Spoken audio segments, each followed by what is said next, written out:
You're listening to the Back Home Network, presented by Homefield Apparel.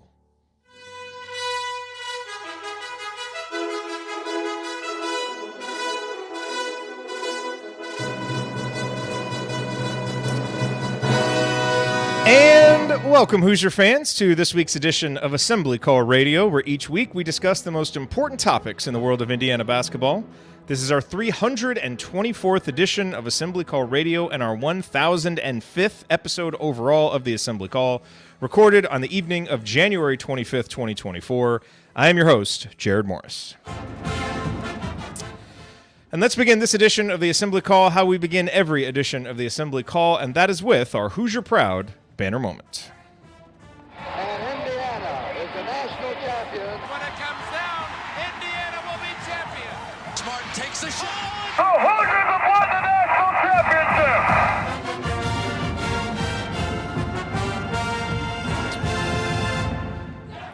Well, without any games to discuss this week, we'll have to do what IU's coaches did, and that's hit the recruiting trail. So this week's banner moment will echo a handful of banner moments that we've done in the past right around this time when an IU commit has been named to the McDonald's All-American team. As I'm sure you heard, Liam McNeely was named a Burger Boy this week, and even though he probably would have preferred the honor to come from his beloved Whataburger, there is no more prestigious honor for a high school hoops player than to make the McDonald's team and play in their showcase game. What's truly incredible is that Liam's Montverde team actually had two other players named to the team and likely would have had more were it not for the rule that only 3 players from one school can make it. The other 2 Montverde players chosen were Cooper Flagg and IU target Derek Queen, which means IU may end up having 2 incoming recruits on the McDonald's All-America team, which has happened just 3 other times since 1977. Do you remember them? Anyway, I can hear what some of you are saying right now. Jared, why are we worried about recruiting? Our team isn't even going to sniff the NCAA tournament this year with 2 former McDonald's All-Americans on the roster now in Khalil Ware and Mackenzie Mbako. What does it matter? Show me the wins, then I'll care who we recruit. And I mean, I guess that's fine. Obviously, no amount of recruiting stars or all-star games ever guarantees anything once a player gets to college. So I understand the feeling behind the sentiment, even if it is a bit short-sighted. But everyone is free to follow the program in the manner of their choosing, so I'm not here to argue. I'll just present the cold, hard facts. Since the McDonald's All-American game started in 1977, all 15 of Indiana's Sweet 16 teams have had at least one McDonald's All-American on the team. And other than 3 teams that had just one, 12 of those Sweet 16 teams had at least 2 McDonald's All-Americans on it. So while I know that individual accolades for players who have never even suited up for Indiana won't do much to warm us during this frigid IU men's basketball winter, it is still something worth acknowledging and at least being moderately excited about. Liam McNeely is the kind of two-way basketball player any hoops fan can easily appreciate. And while he may not be a star from day one, he profiles as the kind of player who has a chance to impact winning as soon as he arrives. Only time will tell, of course. And as we all know, there won't be a whole lot of winning either way if Indiana can't upgrade its guard play next season, either through internal development or, more likely, the recruitment of an experienced portal guard or 2. But you have to think that spot will be made a little more attractive knowing there will be talents like Liam on hand to help ease the burden. So congrats to Liam. It's a great individual honor for a player who may well go down in high school hoops history as a key piece on one of the best prep basketball teams ever assembled. Oh, and those other 3 times Indiana landed 2 McDonald's All-Americans, 1977, Tom Baker and Ray Tolbert, 1989, Greg Graham and Pat Graham, and 1994, Andre Patterson and Neil Reed. Okay, now let me introduce my co-host for this week's show. Coach is out this week. He is chasing Mrs. Tonsoni around on a date night. He also won't be here for Saturday's game against Illinois, as he'll be in Champaign for the game. Please insert your own joke here about chasing around Brad Underwood. But here with me, ladies and gentlemen, he is the Kyle Blankenship of Girls U Sports Coaching in Cincinnati, the president emeritus of the Robert Johnson Fan Club, and a bracketologist who looms over all others like he's Khalil Ware. The best of U Sports Coaching, you know that we got 'em. When it comes to analytic trends, you know he can spot 'em. For first-class bracketology, if you want the top, you gotta go bottoms. If you want the top, you gotta go bottoms. If you want the top, you gotta Andy, before you get to your bottoms line, did you hear the incredible story of Kyle Blankenship from earlier this week? I had not heard this until I was reading through the run sheet when you said you might be late, so I knew it was in here. And then I came across this, and of course, the way you're scrolling, I didn't see it. And I'm like, "Who the hell is this guy?" So at least you had put the tweet in. So I'll let you speak to it because it's a pretty interesting story. Yeah, so someone named Adam Nelson tweeted this out. And so he says, best under-the-radar coaching performance so far this season. NAIA LSU Shreveport men's basketball coach Kyle Blankenship took on additional duties as the women's head basketball coach just days before the season started after a late change was made. The men's team is 13-3, the women's team 14-2. So 27-5 combined. They're also 15-2 at home in first place and the women's team is in first place after whipping off 12 wins in a row. That is incredible. Pulling double he's digits. National Coach of the Year, right? Gotta There's be, no right? question, right? Gotta be. Honor this man. Gotta be. Yes. Feels like a model a lot of schools are going to look to adopt. I would guess in the future, save a little money, Save so much money. coach both teams. It'll be give fun. like the regular salary plus like half the other salaries, so they're making more. But there you go. All right, Andy, your bottoms line on this week in Indiana basketball. Like you said, it's a week off, and quite honestly, it's been nice to get a little bit of a break. I think for a little rough. Obviously, the Friday night game didn't go well. The last time I was on was Thursday, so it was kind of nice to get a little bit of a breather from things, and then figure out what's going to happen from here. And like one of the things we're going to talk about on the show is kind of what to look for the rest of the season. Certainly, nobody's giving up on it. I think.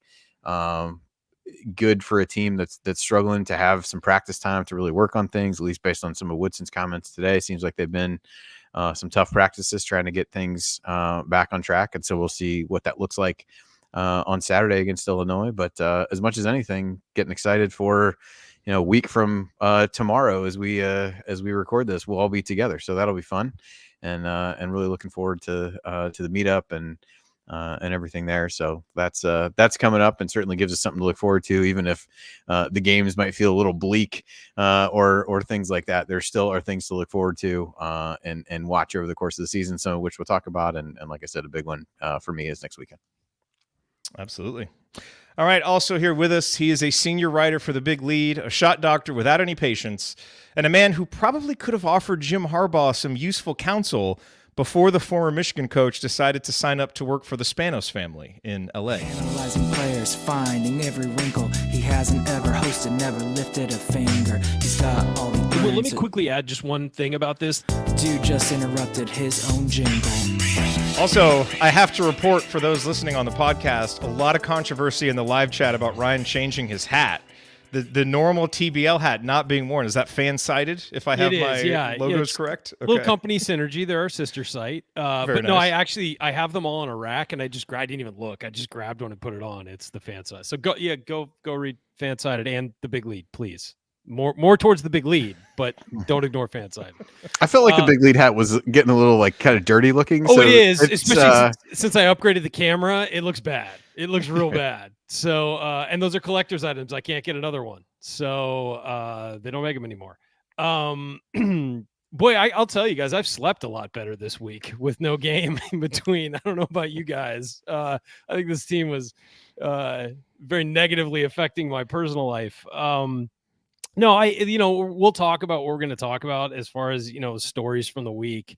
I just, honestly, the thing I'm excited about, and Galen posted about it last night, I'm just excited to be there. I'm excited to get to town, in a tough season. I think that's going to be a real boost to all of us, and to hopefully to you guys too, just to get to hang out and, do this in person and get to, talk to some of the people who are listening to this. And we hope you all can make it February 3rd after the Penn State game, hopefully a game that they will win.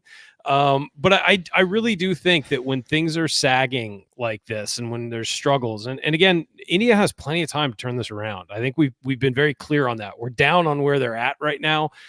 They have enough talent to turn this around. I think that we'd like to see some things change to facilitate that. But, it just feels like a bad spot in the season, a really tough run of games, and, not a whole lot of hope on the horizon unless something changes. But I do think just getting there, being there in person, going to Assembly Hall and then getting to sit down, see these guys in person, which, it's like number 7 on the thing I'm looking forward to, but it's in there.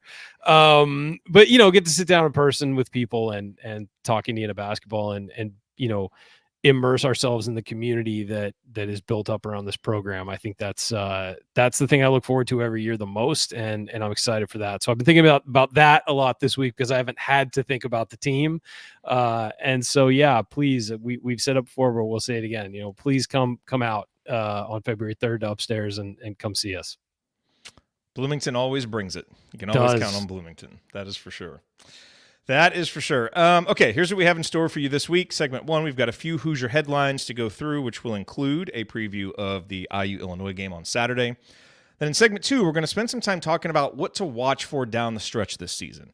Even if Indiana turns it around, probably still not going to make the NCAA tournament, but that doesn't mean that the rest of these games are meaningless at all. And so we're going to talk about some of the important things to watch, and then we'll dive into the mailbag because we got a bunch of good questions. All of that coming this week on Assembly Call Radio. But first, let's talk about our presenting sponsor.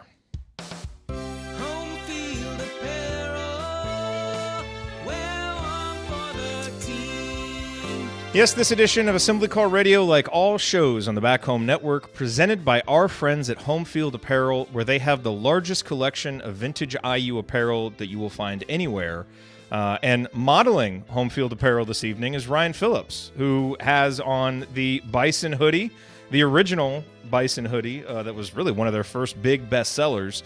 And this is what they do. They pull old logos like the Bison out of the dustbins of history, bring them back, breathe new life into them by putting them on these comfortable, whether it's a T-shirt or a crew neck or a hoodie or a quarter zip or a bomber jacket. I mean, they just have so many different products now and so many different schools. It's not just Indiana. It's not just the Big Ten. They are all over the country, constantly doing refreshes. Connor told us a couple of weeks ago they're going to have an IU refresh soon. Just saw today, they're adding to their Arkansas and Kentucky collections. And that's why it's so important to follow them on Twitter, sign up for the email alerts, the text alerts, the app. You want to know when the new stuff comes out so you don't miss it. And plus, they often do little flash sales where you can get 20% off. And so whether you're shopping for yourself to get IU gear, shopping for friends or family, maybe for a birthday or a gift, go to homefieldapparel.com. You can use our promo code HOME23 anytime if it's your first order. That'll give you 15% off. But again, keep your eye out because they're always giving you ways to save ordering their stuff. So it's homefieldapparel.com, HOME23 for 15% off. Wear one for the team. All right, Ryan, you mentioned the meetup that is coming up, and just real quick to give folks the details, and you can go to our website, assemblycall.com, right up there. It's either the first or second story on there. We've got all the details for the meetup, but it's going to be on February 3rd. The Penn State game, I believe, is a noon Eastern time tip. If you don't have tickets to the game, you can watch it at Upstairs. A bunch of people will be there, including Galen and Scott from Crimson Cast. And so they're going to do a little halftime show. They'll probably hop on the mics right after the game because it'll take us a little bit of time to get from Assembly Hall over to Upstairs. So they'll be there to provide some entertainment. When we get there, then we'll do our thing. And it's just going to be a really fun afternoon of talking basketball and hanging out with you all. We're very excited that it's sponsored by Hard Truth Distillery. And apparently they're going to have T-shirts there for the first 100 folks. I don't exactly know the logistics, but there will be T-shirts. And we're also doing a raffle to support Hoosier Ticket Project. And boy, did we get some good stuff. I got some previews of some of the stuff that we have. It's really, really nice. So all that's going to be going on. But, most importantly, you'll be there, we'll be there, and it's just so much fun to be able to hang out. So if you're in and around Bloomington, please come stop by. And if for some reason you're going to be there but can't quite make it to the meetup, we'll be out Friday night. We'll be out later Saturday. Let us know. We're there to meet you all. And so please let us know if there's an opportunity to do so. By the way, sign up for the raffle because if you don't, you are missing out, one. And two, the last time some people didn't and multiple people got multiple things. And that could have been you. I will never forget that. I forget, it was like somebody's mom got like 3 great things. Yeah. We haven't figured out how it's going to work. If it's going to be a silent auction with the items or if everybody just pays to have a chance and it's drawn. We got to figure out the logistics, but show up and take a look. Based on one of the things you told me, I would like you to do whatever gives me the best chance to win. That's all. Exactly. Yes. IU Artifacts always comes through, guys. Yes. So And no, we didn't get the Cheney needs one sign because that would not be raffled. I would be just taking that, and then you would never see me again. But no, it'd be in a but no, storage unit somewhere outside of Dallas for the next 20 years as it matures and gets what happened to Jared? Oh, he found the sign. He's on the he's sign. gone. He's done. He's out It was here. nothing more than he We needed just to see accomplish. Jared. Yes. We'd be starting the show, and we'd just see Jared running. Someone would just see his legs running out the back like Scooby Doo. He's gone. Yeah, That's never. the only hear from reason him we again. started the show in the first Yeah. place. Yeah. Let's see. Just a quick note on Derek Queen. Our friend Rob Cassidy from Rivals had an update on Derek Queen, which really echoed what others have been saying, which is, obviously he's pushed his decision off. Sounds like he's, keeping his options open. That may potentially include looking a little closer at Kansas and Houston. And I think, trying to figure out who's going to be coming, who's going to be going. From everyone I talked to, there's still a lot of reason to believe Indiana's in good shape, but, we'll see. So that's kind of where it's at. There's no time frame on the decision, but just to keep you updated. But his top two choices for the longest time are Maryland and Indiana, and both are having rough seasons. I mean, it's not shocking that he would want more time for the decision. I think the longer this goes, the worse it is for those teams. And not saying he wouldn't commit there, but like you want to get this done as soon as possible in recruiting. You want to be the first day of signing day. You want to have your guys in the line. Coaches hate when it drags out like this, and because it does open up the opportunity for other avenues to come in the longer it is. So it's just kind of like in professional sports, you don't want your good players hitting free agency if you want to bring them back. You want to get them locked down as soon as possible, and this is the same. So not saying this bodes, as you said, bodes poorly for Indiana or Maryland, but the longer this season goes bad, it gives him more reasons to doubt, and the longer this goes on. So but on the bright side, I mean, nothing to worry about from Sampson herself. Everything will be above board. Yeah, totally. No, those guys yeah. are straight shooters. They would not, especially Sampson would never undermine Indiana. I mean, come on. Just a stand-up guy. All right. Well, The Indiana brand means a lot to him. So yes. Andy, our week-long reprieve from no games ends on Saturday. And I think, look, this break was good for everybody for a lot of the reasons that Ryan said. Hopefully the team, had a chance to get better, kind of work on themselves individually. But they have one of their toughest games of the season at Illinois, a team that has played really well with and without Terrence Shannon. Now, they've lost a couple games recently. They've actually lost 2 of their last 4. They lost to Maryland and Northwestern. They beat Michigan and Rutgers. And they beat Michigan and Rutgers soundly. And so, this is really a good test, I think, for which group of Big Ten teams IU belongs to. Are they more in that kind of middle of the pack, like a Maryland and a Northwestern, and will be able to compete? Or are they more like Michigan and Rutgers and kind of bringing up the rear of the conference? In a game like this, it's not necessarily one that you expect to win. Indiana has like a 9% chance. But I think, Zach Osterman really put it well in the latest episode of Mind Your Banners when he says it's not necessarily a must win, but it is a must perform. It feels like a game where Indiana needs to play well, kind of build some confidence to help turn things around. And so I will turn it to you. The big question is, will Khalil Ware play? We don't know. We should, maybe know more if he practices down the stretch this week. What do you look at as the keys to this game for Indiana? A couple of things. I think when you look at team statistics in this one, a couple of things really jump out. First one, Illinois ranked 16th in the country in offensive rebound percentage. So all that sleep that Ryan was getting just went away immediately with mentioning that, given some of IU's struggles there. Thank you. I didn't tell you till now, so I guess that's good. Will you need an alarm clock for a 3 Eastern tip, or will you be good? I'll be good. Okay. I'll be good. Yeah. No. If it were 2 Eastern, that's a problem. But 3, I'm good. Yeah. Okay.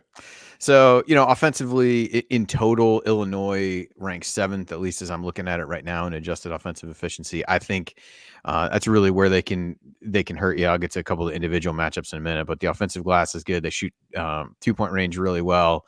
Got a number of guys who can drive it and score inside. So have some threats there. Certainly not an elite 3-point shooting team, kind of middle of the pack. Really shoot it just about the same as IU does. Quite honestly, they just shoot it with more frequency, quite a bit more frequency, I would say, as you look at it that way. So big thing for me is, what can IU do on the glass? Can they limit some of the looks inside?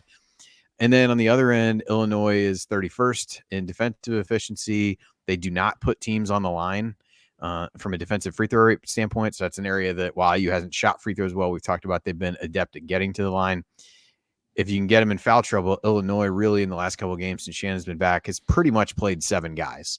And they haven't played Dane Danger much at all in those games. So it'll be interesting to see if they use him a little bit more given some of IU's personnel, if that will be there. So that'll be interesting. And their 2-point defense is really good. They're 11th right now in 2-point defense. So is IU able to score inside like they want to?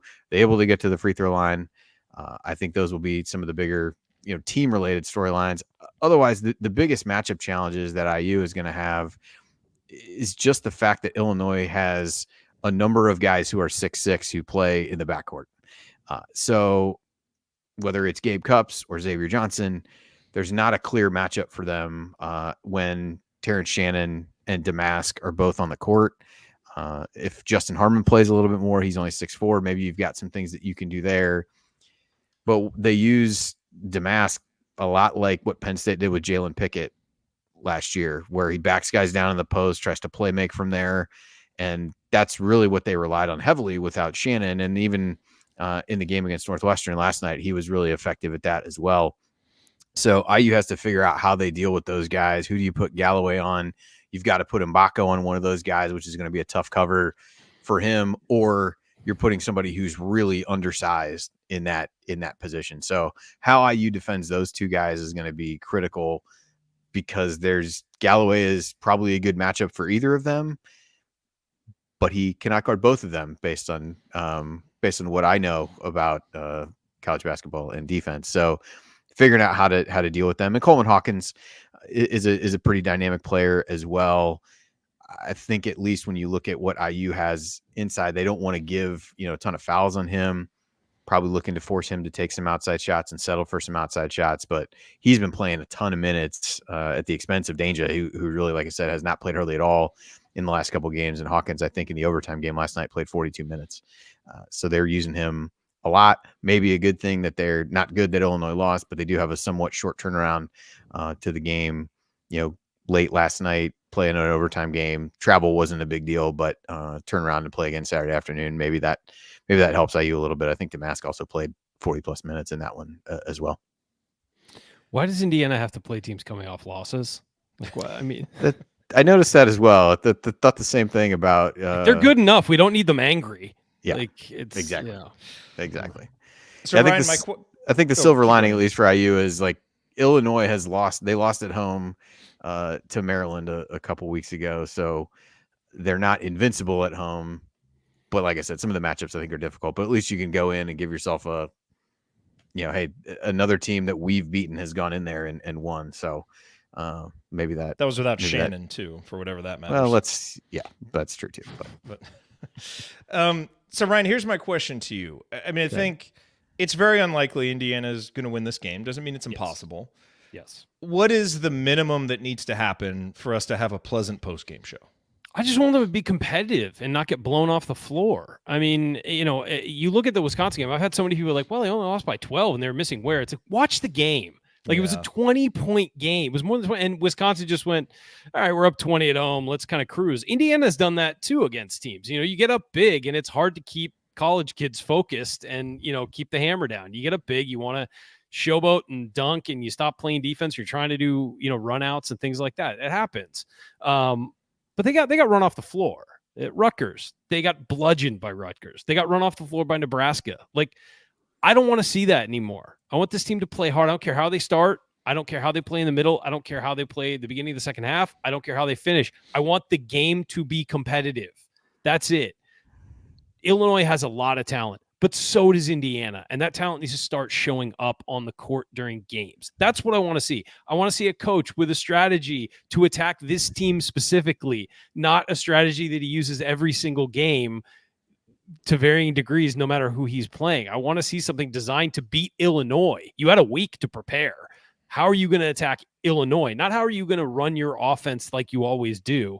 How are you going to beat Illinois? How are you going to defend Illinois? That's what I want to see. And do I think that's going to happen? I don't know. I don't know what to think of this team from week to week. I really don't. Because sometimes they play like they're supposed to, and sometimes they play like a group of people who have never shared a floor together.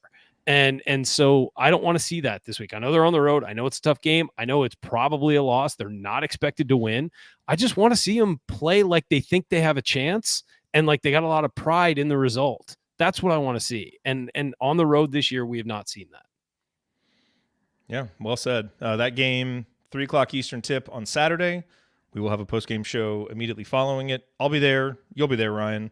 Yep. It may just be us, but we'll see. We might get somebody else. Like I said, Coach will be there, but I don't know I'm not sure if he's going to pop on or not afterwards. So we'll see. He's going to be all flustered. He's in the same arena. Restraining order and the parameters of that to sort out. He's going to have to leave the arena immediately after the game.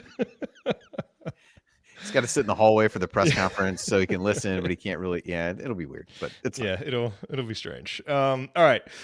Coming up on Assembly Call Radio, we're going to push back a little bit on this notion that we're starting to see that the season is over just because the NCAA tournament seems so unlikely. There's still a ton of storylines to follow as we head down the stretch of the season. We'll talk about it next. Stick with us on the Assembly Call.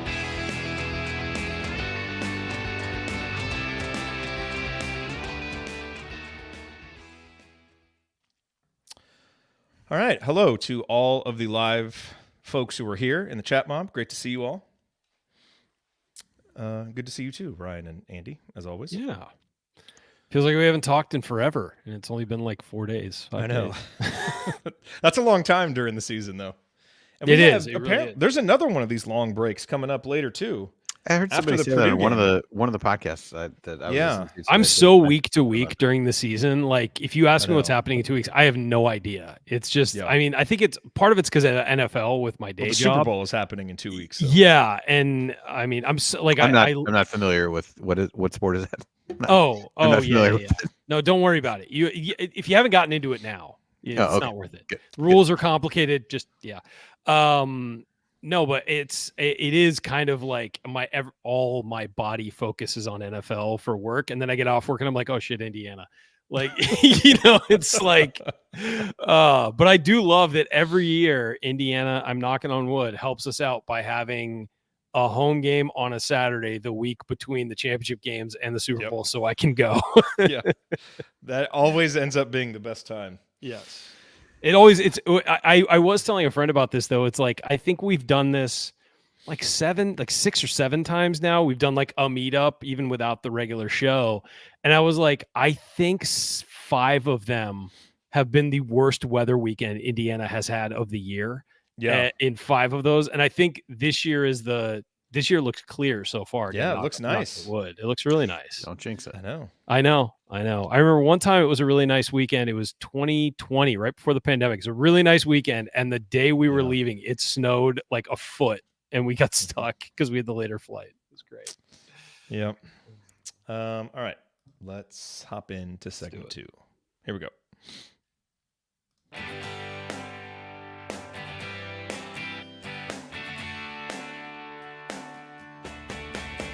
This is Verdell Jones. What's better than an epic buzzer beater? The full court dribble and a perfectly placed pass to set it all up. And of course celebrating with Hoosier Nation afterwards. So join Jared, Andy, Ryan, and Coach on the assembly call after every IU basketball game. Go Hoosiers. Thank you, Verdell. Welcome back to the assembly call. I'm Jared Morris here with Andy Bottoms and Ryan Phillips. And guys, let's talk about kind of our mindset heading in here down the stretch. And, let's start by just kind of being real about where Indiana is. Indiana's record is 12-7. In and of itself, the record 12-7, isn't necessarily bad, right? I mean, it all just depends on who you've beaten, who you've lost to. Right. But if some of the wins were good and if more of the losses were a little bit closer and more competitive, it wouldn't feel quite as bad. I guess what I mean is, some people look at that, they look at 12-7, there's still all this time left, and it's like, oh, we got plenty of time. We have a couple of questions. Who do we need to root for, for Indiana's NCAA tournament chances? And it's like, honestly, I wouldn't even be thinking about that. Like, I went and did Bart Torvik's team. Bless your heart, guys. Yes. I went to and used Bart Torvik's team cast. I switched the Kansas game to a win and the Purdue game to a win. And Andy, we were still the 24th team off the bubble.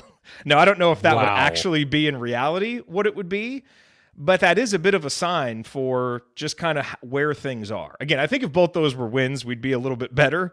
But obviously, they're not. Yeah, I mean, inherently, all the metrics will look better and some of those things, which I don't know how when you flip stuff on that, like what happens there. But where are they in Bart Torvik? I haven't seen this week. 90 in the 90s. 90s. That's Because where Ken Palm's 94. They've all basically kind of coalesced around the same place. Ken Palm's 94. I know that. Yeah. Oh, Indiana is 90 in Bart Torvik. Okay. Yeah. All that to say, the NCAA tournament is not out of the question, and there's always the Big Ten tournament, but it is very unlikely right now. And so we say that just to set expectations. Now, as far as the NIT goes, there is one guy, John Templin, I think it's at NY Buckets on Twitter, who does NIT bracketology. He has IU in, but not as a top 4 seed that would get a home game, but he has Indiana in the NIT, but it's not, solid. So, I mean, even just to make the NIT, Indiana's going to have to do some work here down the stretch. So certainly there's, that part of it, just thinking about, hey, can we make, some kind of tournament? But, even beyond that, there are a lot of interesting and important things to watch for as we go down the stretch. And so, I have a few things listed here, but Ryan, I want to go to you first on this. Just kind of what is your general mindset as you go down the stretch here with this team? What are some of the things that you were going to be looking for, to feel better at the end, of the season in March than you do right now? Sure. I think I need to see growth from some of the guys who are going to be returning. We don't know if, Wareham and Baco have played very well this year. And they were both question marks because one's a freshman, one had a reputation at Oregon for not working hard, whatever. I think they've both been very good players. And I see so many people being like, oh, well, they're coming back. It'll be great. And it's like, there's a real good chance that they're both gone next year, guys. And so I think people need to accept that and be surprised if they return, pleasantly surprised if they return, but have the mindset that they're going because they plan to go and they both played pretty well. And certainly Mbako's shown some growth. Ware was better at the beginning than he is now, but he's also been facing much more physical defenders. But you see what's there. But I want to see from the rest of the guys who are going to be back, I want to see growth. I want to see moving forward. I want to see mature, smart basketball. I mean, one of the things about this team that we complain about the most is basketball IQ. Do they get smarter? Do they stop doing dumb things? And do we start to see guys? I mean, I don't think Gabe Cupps does dumb things, so I don't want to bring him up right after saying that. But do we start to see him be more aggressive offensively, start to be willing to take more shots? His defense and his energy are great. I need to see him be a little bit more of a playmaker, and I need to see him start taking some of the offensive responsibility on himself. It's not fair to him that he has to do that, but if we're already turning the page to think about next year, he's got to start showing something this year, I think, or else Indiana's going to go get a point guard in the transfer portal because they need offense from the point guard position. I think Indiana's going to get a point guard in the transfer portal. Probably anyway, but I mean, they'll bring in somebody who's a definitive starter, and maybe Cupps can play with him, but if Cupps wants to be the point guard in Indiana, he's got to start showing some growth offensively. And he's done. I don't dislike what I've seen from Gabe Cupps this year. I need to see more offensively. Showed a little more against Wisconsin. He did. Was one of the bright spots to me. Certainly did. And I want to see that continue as opposed to be like a blip on the radar. Yeah. But guys like Gunn and Banks and some of these bench guys, I want to see more from them. Show me more. Malik Renew has shown me everything I've wanted to see from him. I'd like to see maybe a couple more 3-pointers out of him. But other than that, I've seen everything I need out of him. I want to see some of these other guys get back. And the other thing I want to see too is adjustments. I want to see the coaching staff adjust. What you're doing isn't working. We all know it. Like you had a plan and the plan got blown up. It happens. We're not blaming you for, thinking one thing was going to happen and having the other thing. It happens all the time in sports. But how do you respond to that happening? Do you keep trying to do the same things? Or do you say, hey, you know what? Maybe we need to do this and we need to adjust. And maybe we need help from outside sources and talking to other people and figure out how to break this up and figure out how to do it and figure out how to utilize the talent we have the best. Even if you don't make the tournament, if you see Woodson and his staff willing to adjust and do something different, that gives you hope moving forward that you don't have to keep recruiting guys and ensuring they're not square pegs and round holes and they actually fit and he can mold his system to those guys. We have not seen that yet. And that's what I want to see. Yeah. So I want to save individual players here for just a minute. And we're going to go through those. But Andy, it's interesting. There's this narrative that's kind of been in Mike Woodson's favor, and you hear it all the time, that Indiana has played its best basketball toward the end of the season, the last couple seasons. And certainly there have been, moments at the ends of these seasons where they've played well.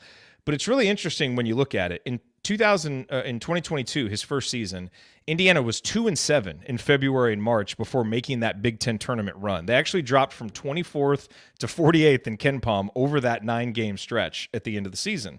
And we're down by 17 at halftime of the Michigan game before, just playing incredibly. Yeah.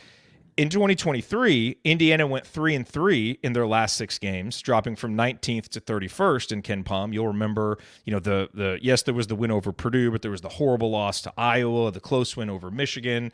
They just kind of went back and forth.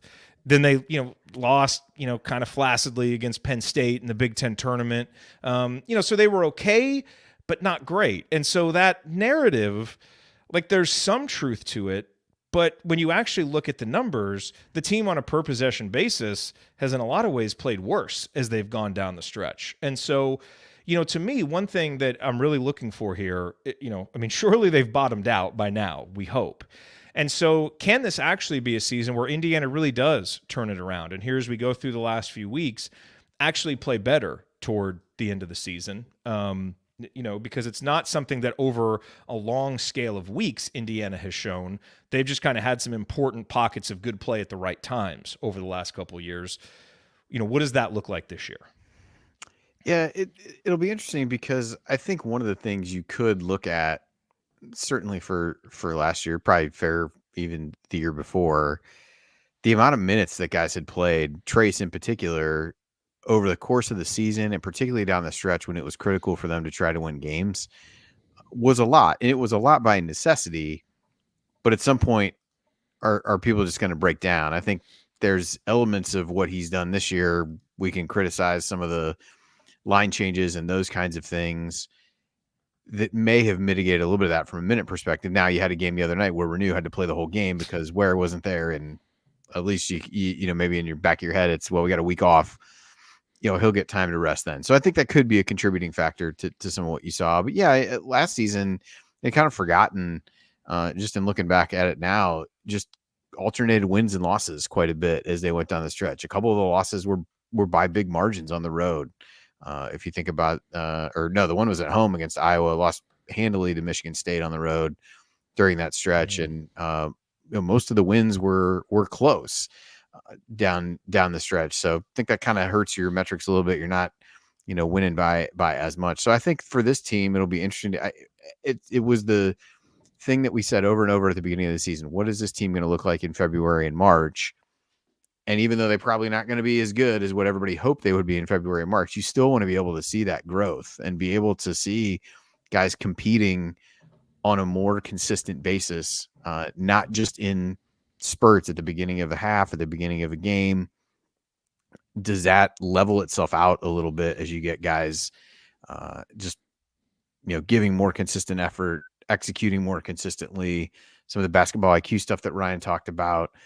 I think those are things that will show some growth, and I'd like to obviously see some kind of adjustments that's going to help facilitate that. Now, this team is not going to turn into like watching Creighton offensively over the last 7 days. It's not going to be a massive. I mean, if they came out and played like Creighton or Alabama, I would just fall down and pass out. I would think, even if they stumbled all over themselves, I would just applaud the effort and be so excited to watch it. Be like, look, guys, we got a week. We're going to change literally everything that we're doing.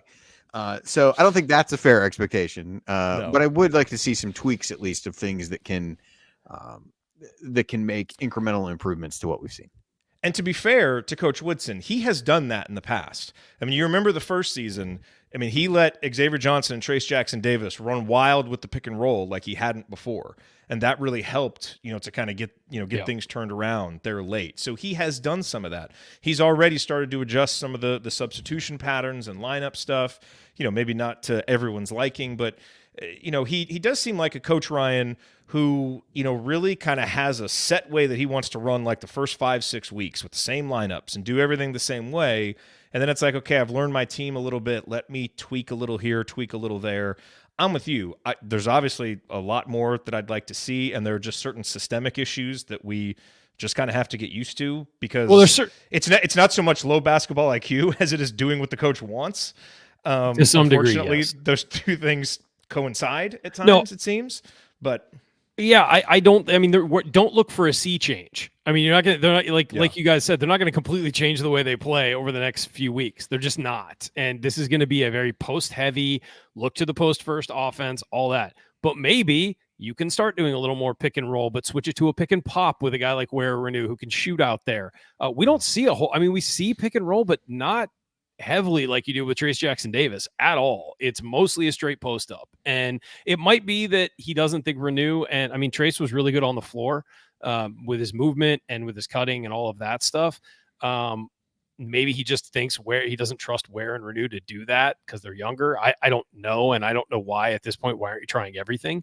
But you might see a few more things run for shooters. But I mean, like, defensively, you can't run nail slot rim anymore. This team cannot run that. I'm sorry, they cannot run it. And I know they've adjusted it in the past to, don't go so far out. It don't help so much. Don't leave your man this much. But they can't run it at all. I mean, any version of it is awful with this team. It just is. They leave too many shooters open. I was arguing with somebody on Twitter online. I know, shocking. But so many good sentences start out with that phrase. Yeah. I'm sure it proved to be an excellent use of your time. That will assuredly be the end of this story. Yes. But please and we solved all the problems, guys. I'll let you know that we good. came to an easy resolution and solved the world's problems. Sweet. You and Bucket Boy 69. Well done. Just like we set out for. It's no, but somebody said to me like, well, you're down on the 3-point defense, but when they beat Maryland and they beat Ohio State, their teams didn't shoot well against them. It was like, watch the game. Ohio State had probably 9 wide open 3-pointers in the second half and just missed. And I mean, Maryland can't shoot. So Maryland's low 3-point percentage. Well, you expect that. But, and so what you see is them leaving shooters, and this happens in basketball. Sometimes you get lucky. You just do. And it's happened against IU too. IU's had wide open guys miss shots. I mean, there's luck involved. But their inability to guard shooters when teams run action for shooters is staggering. And that can't continue. And whatever the defense is trying to do is not working. And when Khalil Ware is in there, at least you have him on the back end to, harass a layup or a dunk attempt or whatever. You got no defense for the 3-point line right now. And I don't know what you do. I don't know how to be fair. It has been better in Big Ten play. I mean, it has percentage wise. Certainly. And I agree. And certainly it has been, but at the same time, you're still giving up way too many open looks. And then those open looks also lead to other things because you have a hard closeout and the guy drives right by you. I mean, it's didn't look a whole lot better when Klesmet was raining threes everywhere in Madison. And again, continue to double. As I said, leaving shooters open doesn't always lead to a shot. It leads, lead to a 3-point shot. It can lead to other things, and you get scrambling. And how often have we seen Indiana just literally chasing the ball because they can't catch up with the rotation? So I just want to see an adjustment there. Play more competitive games. That's it. Like, their losses have felt so uncompetitive for most of the season. Most of their losses. I won't say all of them, but most of their losses have felt so uncompetitive. This team's too talented to be uncompetitive. It really is. Breaking news. There is actually a Twitter account, BucketBoy69. You will not be surprised to learn that it is suspended. So that's a shame. It's a shame. I did not get him suspended, just so we're clear. Who would have thought? The other thing, Andy, Ryan started talking about Malik Renew. And look, obviously, you'd love to see continued development from Malik Renew. I mean, what he has done this season, he has taken a major leap in efficiency while also taking a big leap in usage.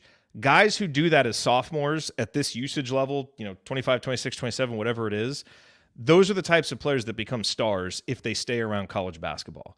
And the trajectory that Malik Renew is on right now is maybe second or third team All Big Ten, probably entering next season as an all-conference, player, maybe even All-American talk for him as a junior. This is the kind of profile he will have. And to me, Andy, obviously he needs to be a rock that you're building on moving forward. And he is a guy who will have as many options as he wants after this season.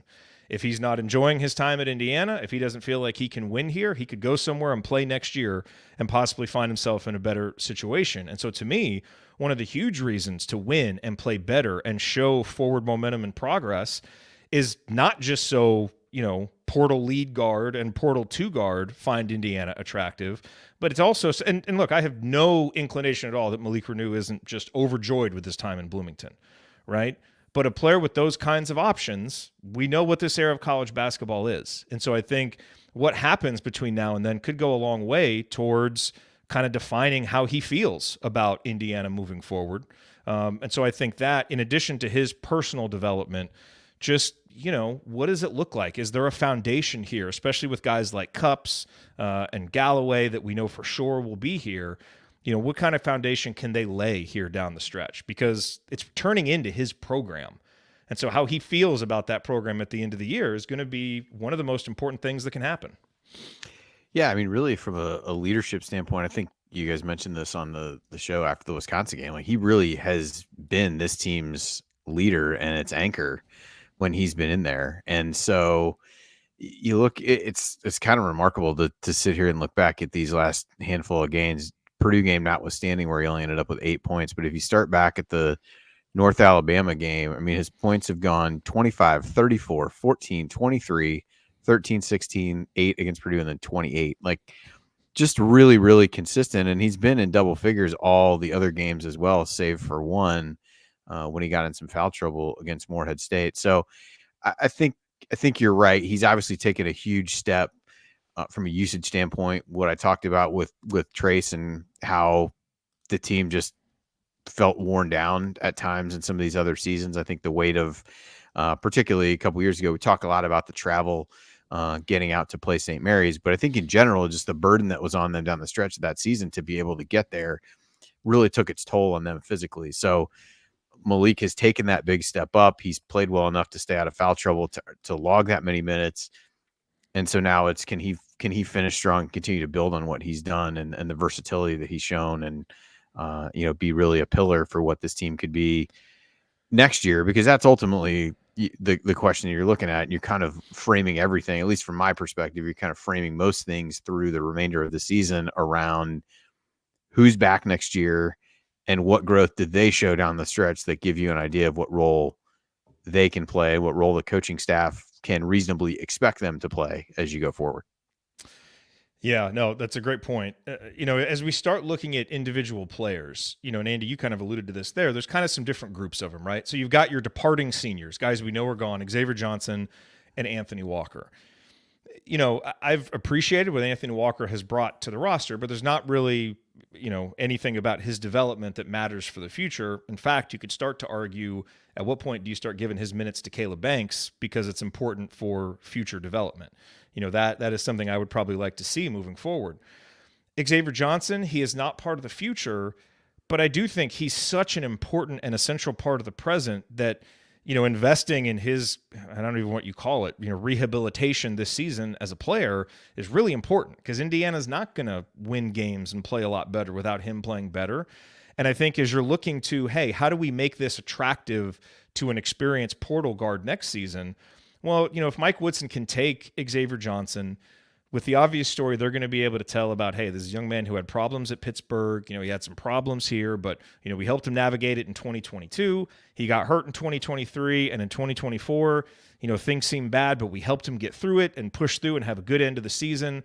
That helps the story that you can tell to another experienced guard. And anything that you can do to make that more attractive is going to be important. And so I think it is, worth investing in what Xavier Johnson can give this program down the stretch.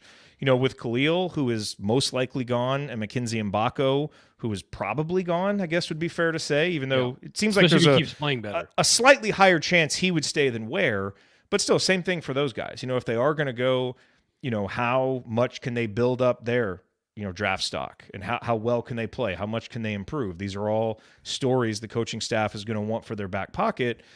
And then, Ryan, the very interesting cases of CJ Gunn and Caleb Banks, who, were really pinpointed as the X factors of this season. Guys that we spent a lot of time in the offseason saying, look, this program, this team may struggle early in the season, But boy, in January and February, when you start to get, a better lift from CJ and Caleb, that can be a big part of turning the season around. They've had their moments, certainly. Caleb against Louisville, CJ against Michigan. Do either one or both of those guys start to show a little bit more production, a little bit more consistently, a little more comfort in their role? Because their futures are a big part of this program, whether they're here or whether they decide to go elsewhere and Indiana has to fill those spots. We don't know. And it's not worth speculating because at this point, everybody's a free agent after every season. Yeah, everybody's a free agent. You have to resign, basically. Yeah. Yeah. So, but their development is really important to watch, both for if the coaches are showing confidence in them, that they feel like they're foundational pieces in the future, and just how do their skills and mentality develop? Does it portend, a good junior season for them? And there's a lot that we can tell from their play down the stretch here going into that.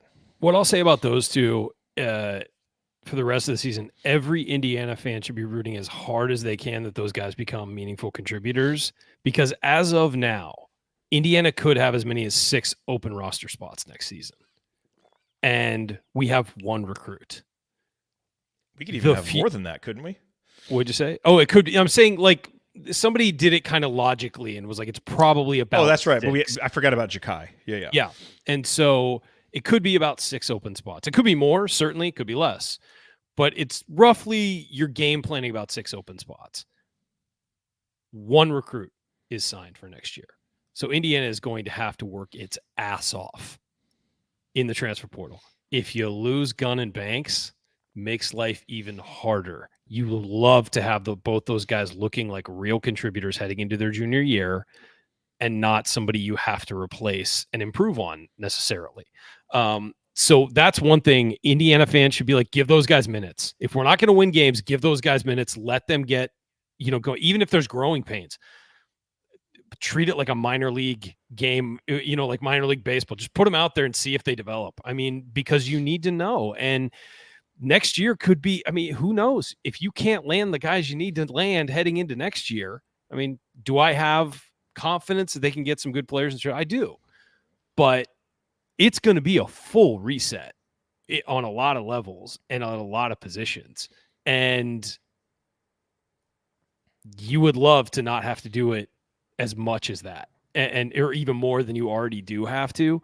And I think that's the downside of going after the recruits they go after. It's great to land a 5-star. Liam McNeely, I think so far this year has been the best high school player in the country for his performances, not necessarily his ability, but for his performances. Every time they've gone to a big event, he's been the guy. He's been awesome. Yeah. He was MVP of the Hoop Hall Classic. He steps up in the biggest end. So I think that it's legitimate to say he's the best player right now, not necessarily, again, for potential or what he's going to be in college, but he's the best high school player in the country right now. You got him. That's great. You also missed on like 4 or 5 guys that could have made a real difference on this program. And you do miss on those guys. If you go big, you're fighting everybody. It's not going after a 3 to 4 star from Indiana you're only fighting the region for him. You're fighting everybody and you're going to lose a lot of those. But that's the danger of prioritizing those recruits is you're going to miss a lot. And Derek Queen's still out there. They put a lot of eggs in the Derek Queen basket. If they don't get him, it's a big blow to the program. So there is so much on the table right now, and there's so much playing time available next year. Not only does Indiana need to invest in CJ Banks or CJ Gunn and Caleb Banks, those guys need to take that opportunity because they could solidify their spots next year as big pieces of that. And they have the opportunity. They should have the opportunity. And Indiana should give it to them. Caleb Banks is saying, just give it to me. Play me. Yeah, just play me. And we don't know why. Maybe he's not practicing well. Again, don't know. Maybe give his minutes, maybe give Walker's minutes to him so he can develop. But yeah, yes, I think I tell you that some of that's easier said than done. There's a clear path with like Gunn to some playing time. And he, in general has gotten minutes. I think the Banks and Walker thing is hard, right? Like you've still got a decent number of games left. If you're the coach, like, I don't know, it's not the NFL. No, I'm not saying tomorrow. No, I understand. Yeah. I understand. I'm just saying, like, it's not the NFL where you can say, hey, look, we got to see what we got in some of these guys. I don't know that it's a point where you can really afford to treat it that way. I don't know if that's fair to Anthony Walker. And I know you guys aren't saying like, don't let him play anymore and just give every one of his No, minutes. yeah. But I think in general, like No. he's shown up and performed pretty consistently. No, he's earned I his don't minutes. know that it sends a great message to the team if it's like, well, I'm cut. And obviously you're not saying this out loud, Yes. but if very clearly one guy's performing and one guy's not, and all of a sudden those start to do, I mean, that's why you're But getting players paid know the big you can bucks. lose credibility if you play someone that they know doesn't Exactly. give you the best. So that- 100%. Yeah. That gets No, tricky. you're right, Andy. I You're think with CJ, you look at there's some positive things, but the shooting percentages are still but 33% on twos and on threes at this point. Now, you can look since January. I think he's 5 of 12 from three. That's progress. He scored. It's just consistency at some point with him. I think you want to see him consistently knock down shots, but just being able to contribute. The 6 games since the beginning of January, he scored 6 or more points in 3 of them and had 0, 1, and 3 in the others. And I think that's really where like trying to figure out from him on a night in, night out basis, what can you get and what does that look like for next year? Can you get him into a place where he's more hitting shots more consistently during games? I don't think it's that he's shooting unconfidently to take shots. And I think some of that can be, do you try to take some of those long twos out of his game? Because is that what you look for from him specifically? Like that is a thing that you could do as a coach, to go and say, look, I want you to focus on taking these shots. It's not a minutes thing. It's not whatever. Go out and do this. I mean, these guys have shown, it seems like it, that they're going to do what the coaches are asking them to do. Even if we might sit here and think like, why in the hell are you doing that? There's enough evidence to suggest that these guys are listening to what the coaches are asking them to do. So with a guy like him, you can say, I need you to eliminate this shot from your game in large part, unless it's late shot clock, whatever, then do what you need to do. Or the out of bounds play that you always or the out of bounds play that you run for him incessantly. Yes, that's true. So I think there's some things there with him, but I think those are the two that are the widest range of potential outcomes of what they could get. And I think you do have to figure out whether they can be part or want to be part of the future, because I think the other guy that I think is probably worth talking about before we break is Gabe Cupps. And Ryan mentioned him before. This team is going to go out and try to get a marquee point guard out of the portal. I don't think there's any question about that. But that doesn't mean Gabe Cupps could grow wings and fly, and they would go get that doesn't mean that Gabe guard. Cupps isn't going to have a fairly major role in the team. We've seen how important he's been to the team even this year. And I think it's really just the offense. How does he look comfortable? To me, it's the same thing. A lot of the same shot comments that I just had about CJ Gunn would be the same with him. Can you get yourself in a position to stop shooting as many long twos off the dribble, fading one way or the other? He line drived a catch and shoot 3, I think, in the Wisconsin game, but can he get more comfortable in those scenarios? And then the playmaking for other guys. Can he start setting people up? And a lot of that goes through Malik Renew today. And so that's probably not something he's going to be asked to do. But in the future, if you're running point for the second unit or whatever, you have to be the guy who's able to do that. And you have to be more of a threat to score. And like you guys, I liked some what he did in Wisconsin. The baseline drive that he had where he hit the reverse was just, look, I found an opening. He made a quick decision, went and scored. And so he's Has really a single baseline drive ever been discussed more than that one. I mean, it's quickly going to become spent the a lot. Jeremiah April. Yeah, I was just going to say. I was about to say, yeah. We'll hang it in turnaround jumper hurt We'll around hang it in the world. museum with the but like that's the kind of stuff he has to do, because he's a guy that right now is the 5th option when he's out there and teams are not guarding him. Nope. He has to do something that shows that he's willing to take those shots and take those openings, and that at least for a little bit was it. So he's probably the other potential returnee and likely returnee that I'm most interested in seeing, because I think X is going to have to do a lot to earn enough minutes to really minimize what Cupps is going to be over the remainder of the season. And I think that's going to be a gradual process if that happens at all. Yeah. And look, we could go on. And the point is, there are still so many compelling and really important things to watch for here, down the stretch. And I get, if some of the urgency and even some of the excitement kind of falls away when you're not, really playing for an NCAA tournament berth and all those things. But still, if you're, kind of in this for the long haul and take a big picture view, there's a lot about what happens over these next few weeks that is really important. And a lot of it just comes down to foundationally. Is there a culture here right now that Mike Woodson has built through 3 years that is worth saving, or does it need to be blown up and rebuilt? And there's going to be a certain amount of it that gets kind of blown up and rebuilt anyway, just because some players are moving on.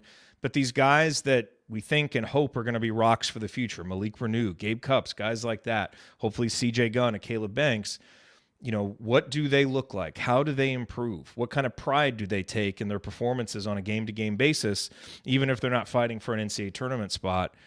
That stuff is all really important for what's going to happen with the guys who are around and who come in next year. What are they coming to? Hopefully we build something here or maintain something here over these next few weeks, that makes that more substantial than at times right now it feels.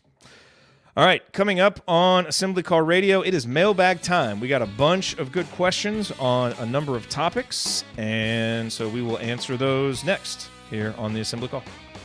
Talk to you in a moment.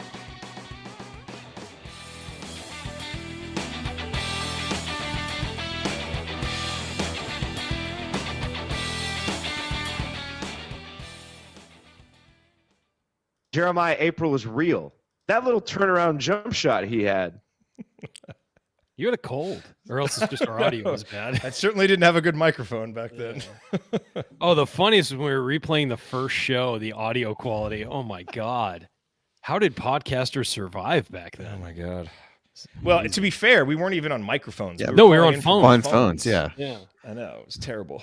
Blog Talk Radio, not maybe not the pinnacle of Is that recording. company still around? They're still there.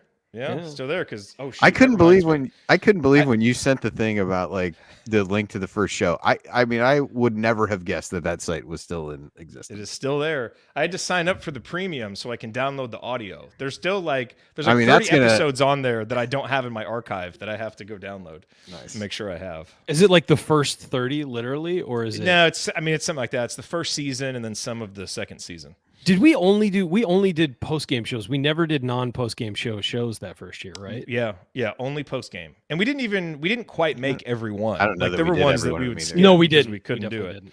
But yeah, I don't think we started doing the weekly show until like 2016. I think 2015. I think. Was it 15? Yeah. Well, it was whenever so. CBS started putting us on, and On 1430. yeah, Thank you, Kent Sterling. Always appreciate Kent Sterling for giving us that chance. There are people who have been big in the history of Assembly Call, and he has certainly won. He believed in us early. You think it's that's like ever him- come up on Two Big Brains? I'm gonna say no. Perhaps not in a positive way, at least. He did defend me, not you, but he did defend me in that clip. Oh God. Oh. All right, let's move on. Yeah, that was funny. That was funny. All right, let's hop into some mailbag Breezed questions. right past Jared and went straight to defend Ryan mode. Which is really, by the way, we have to tell people that story. That's really a teased it weird. last week. That's really quite a weird ramp to take. Yeah, seriously, I was blown away. May have gotten off on the wrong exit if you got off on the defend Ryan at the expense. Members of my family were like, "What?" Like, all right. what's the AC After Dark this week? We talked about it last week. the infamous Facebook group. Oh God, yeah. Oh man, at some I mean, point I first we may- learned of it. I first learned of it at one of these meetups. At a meetup. It was like maybe Yeah, our I first think- one. Yeah. Yeah, maybe it was. I don't know. I could probably look back to see when I joined the group, and then I would know.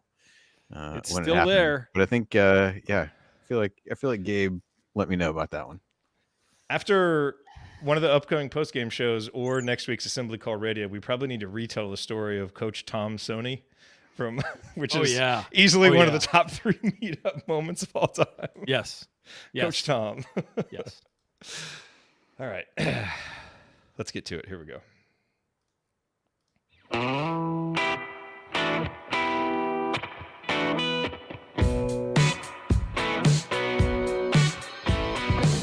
Hey, this is Deron Davis. And what's the only thing better than dominating a Duke big man in the post? Is celebrating with friends afterwards. Join Gerard, Andy, Ryan, and Coach on the Assembly Hall call after every IU basketball game. Go Hoosiers. Thank you, Duran. You By are the listening way- to the Assembly Call. Yes. almost as good as Galen yesterday in his announcement of the meetup, calling us Assembly Hall instead of Assembly Call. Oh, did he? He did. I think he had a little too much of the hard truth there before he made that video. Maybe he did. You're listening to the Assembly Call. I am Gerard. I'm here with Andy Bottoms, here with Ryan Phillips. And guys, let's dive into the mailbag. All of these mailbag questions for this week were submitted via our premium subscribers on Substack. We moved our website to Substack, so you can go to assemblycall.com. That's where you can subscribe to our free email newsletter and get our weekly 6-banner Sunday news roundups. We also have watch pages for Assembly Call and doing the work there. And then if you're a premium subscriber, you get everything. You know, Coach's Corner, Tony Adranya's IU Film Room. Sometimes I'll do data deep dives, and then you get access to all the comment sections and the private chat and the private Discord. And by the way, you guys don't get in the private Discord very much. It's awesome. It's really, really good. Like, you know, the upside of Discord is it's just kind of anything can happen, and sometimes that chaos makes it hard to follow. But man, sometimes you get just really, really good discussions. There was a recruiting discussion in there today for about an hour, and it was just really insightful, engaging, fun. So if you're a premium subscriber, you get access to our Discord. It's like whenever I get fed up with Twitter, which is seemingly like every day now, it's like my reprieve from it. So anyway, we've worked hard to make that a good place. The Crimson Cast folks are in there, lots of other people. So if you're a premium subscriber, you get access to that. Just to make sure that everybody who's in there is, you know, serious and, you know, kind of fits our mentality and stuff. So anyway, assemblycall.com, check that out. All these questions from those premium subscribers. And we'll start with this one from Kyle. If you were to create another podcast about IU, but it didn't involve sports, what topics would you discuss? I've already created a bunch of other podcasts. Yeah, you have. About business topics and things of that nature. But I don't know. What would you discuss? I don't know. I really don't. Maybe like getting together all the famous, since this is what I did, journalism grads from the past from Indiana, and like just having discussions with them about the business and the school and what they learned and all of that. That might be something I would do. I'd find interesting. I know a lot of them, but there's a lot that I don't know. A lot of people who have gone on to be very successful that I've never met. So I think that would be interesting. Nice. That's very interesting. Andy? Yeah, I thought of something similar, just maybe even more broad than that, just of different people who took different paths to IU and where it led them through different fields and things like that. I know Galen had done one of the restaurant. He had done a series of some of the restaurant ones a while ago, which I thought was interesting, but I don't know enough to do that one. But yeah, I'd be more along the lines of what Ryan is, give you a chance to kind of interview some interesting people and hear their stories and things like that, which might be fun. Yeah, you know, I'm thinking right now, Andy, as my kids start to get a little bit older and they get to the age where I'm going to be coaching their teams, that would be an interesting podcast to do with you, actually. As I'm starting out in it, you know, I could get advice from you, and then it could kind of be a resource for other moms and dads who are coaching their kids, which those, you know, podcasts can serve a really useful purpose like that. And you obviously have a lot of experience, and then I could kind of give the perspective of as I'm going through it. So anyway, I may hit you up for that here in a couple of years. There you go. So right. Just be on the lookout because you have so much time on. Well, that's not really about IU, so that's not, you know, but that's, you know, certainly a good idea. But oh gosh, it did say a podcast about IU. Yeah, maybe I should read the question that I read out loud. Yeah, let that sink in a little, and then react that way. Gosh, yeah. I tell you, you know, the other show that would be kind of fun to do if it could be about sports would be a post-game show for the football team. Which we've discussed doing at times in the past. I just don't think it's really probably logistically possible for us.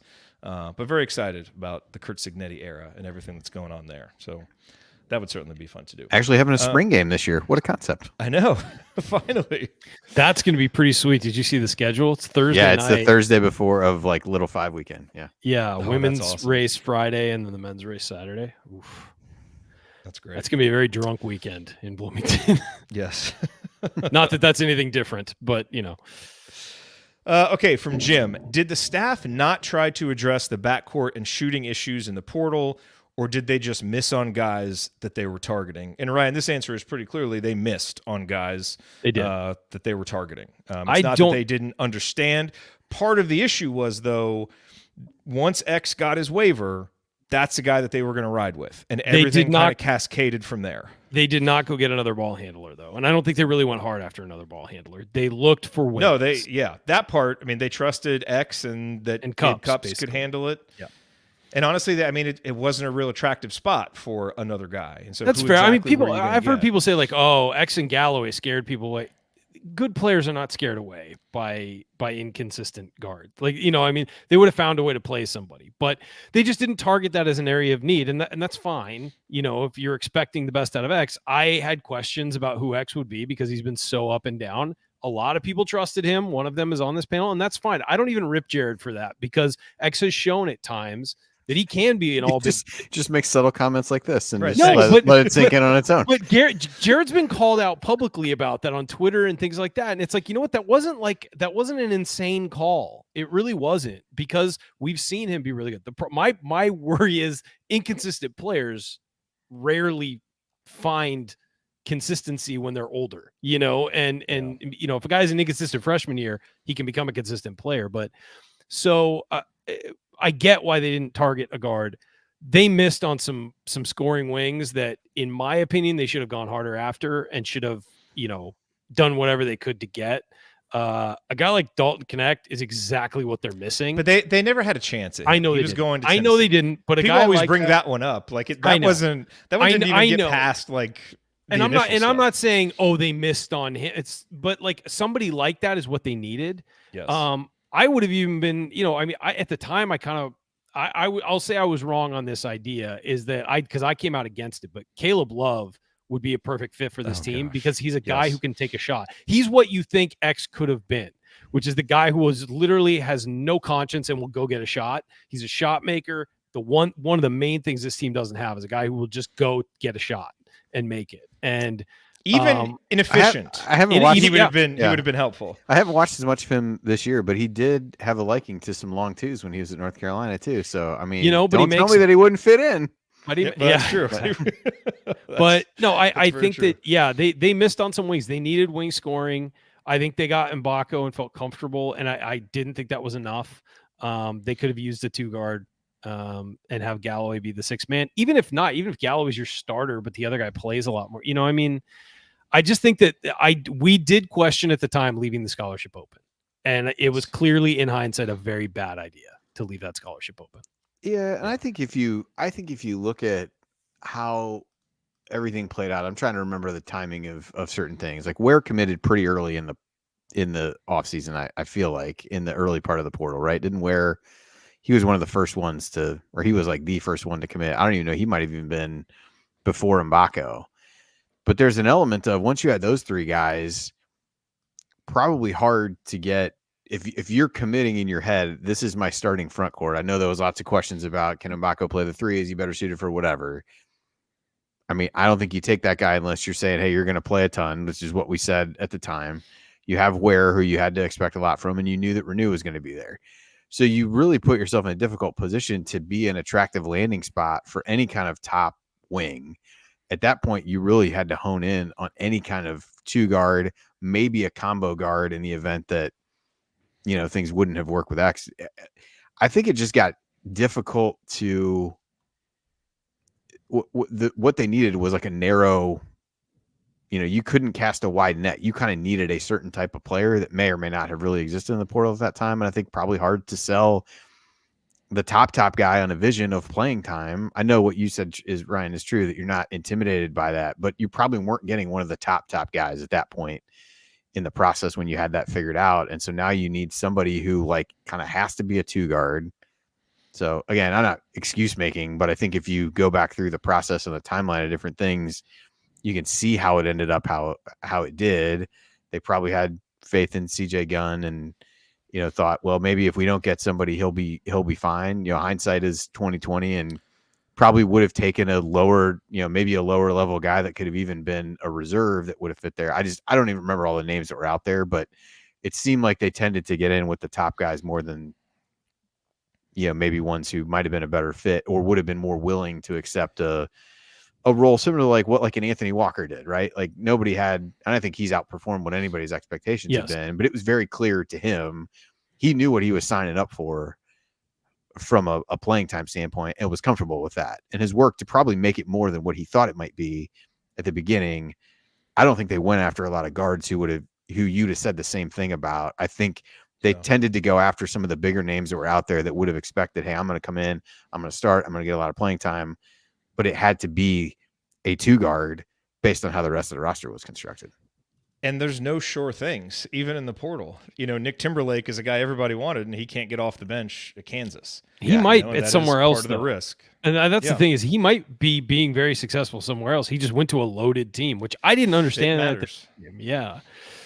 So. I think he got chances earlier in the year, and he did not perform. At least when I've watched Kansas, like he did not perform in those, and then he's kind of found himself buried as other guys have stepped up, and some of the freshmen have started to play better. He's getting kind of phased out, at least the last couple of games of theirs that I watched. But. Okay, from Josiah, how common would you say it is for a freshman to make a big leap in his sophomore season while maintaining status as a bench player? In my mind, most freshman to sophomore leaps happen when that freshman is inserted into the starting lineup at the start of the season, or they were that would kind of describe Malik Renew, or they were a starter already in their freshman season. I have CJ and Caleb in mind with this question, but it would also apply to other past players who have made big leaps in their sophomore season.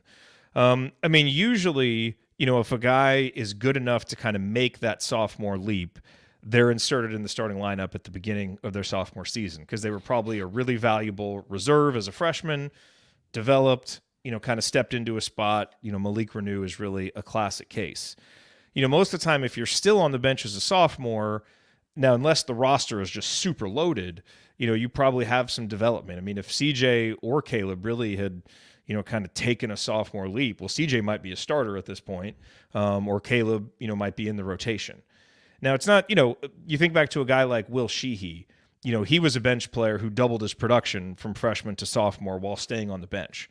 So it's not to say that guys can't improve, but typically if we're talking about a leap, kind of similar to what Malik has done, I don't think you're going to find a whole lot of guys that are doing that from the bench as sophomores. Again, unless it's just a super loaded roster. Yeah, I would agree with you. I think with Renew, he played enough that you could see it a year ago. And there was a very clear, if he didn't foul everybody. Well, and there was a very clear, with TJD there, it was a very clear ceiling on how much he was really going to be able to play. Yeah. Even without the foul issues. And I think in some ways he could kind of play however he wanted to from a foul perspective because he knew it wasn't going to make that much difference because it was there. Versus this year, you see him probably not doing some certain things because he's trying not to foul. But I don't think either of those two guys had established themselves in any way as a core member of the rotation in a way that it was a logical next step to take that. And so that's where, as you said, Malik is kind of the textbook case for that. Very clearly had carved out a role, was a key rotation player, and had an opening in front of him that allowed him to just step into more minutes as long as he developed well.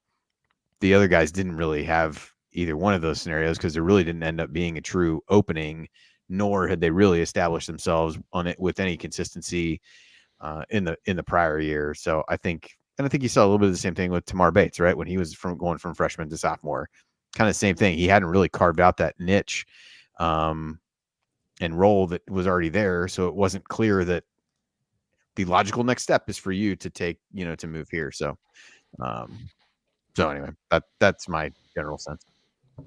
Okay, let's hit a few more of these here as we go through. Carl says, Josiah's post made me think of Gabe Cupps. What do you see as his ceiling over his IU career?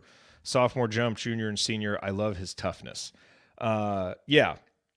And Ryan will be back. He's going to write an article for the Big Lead, hoping he can get another hat, I guess, in return for it. He's going to go change his hat. He's going to change, and he's going to a phone booth and change, and then he'll come out with the other hat, and it'll be great. Yeah. Ceiling wise for Gabe Cupps, Andy, one name that was tossed around a lot for him when he committed and people were trying to make a comparison was Aaron Kraft from Ohio State, who I believe started from day one and was never, an aesthetically pleasing or overly productive offensive player. But I mean, without looking at the numbers, I believe he was, more productive, more kind of an integral part of what they were doing offensively than what Cupps was. Or at the has very been least, from an this assist season. standpoint, I think he was more of a contributor early Yes. on and grew into a bit more of a scorer. But yeah, Yeah. So, also grew to be more annoying over the course of time Yes. as well. But that's a Yes. separate issue. That's okay. Hey, hopefully Gabe Cupps, all other Big Ten fan bases are annoyed by Gabe Cupps because he's good and, makes big plays. So, I don't know, like maybe, I mean, just based on kind of his production here, maybe 75 to 80% of what Aaron Kraft was. Maybe that's a ceiling. And perhaps that's, Aaron Kraft was a starter on really good teams surrounded by awesome players. I think that is a role that you want Gabe Cupps in. He can really make good players better. We're already seeing that now. That's what he's doing this season. It's why he's getting on the floor, and hopefully his ability to do that, just grows and grows and grows. So that would kind of be the thing that comes to my mind is maybe a poor man's, Aaron Kraft. And perhaps that ends up being kind of in a bench role where maybe he's only playing 30 to 35% of minutes, backing up a more talented but possibly younger player. But either way, that's kind of what I would be thinking.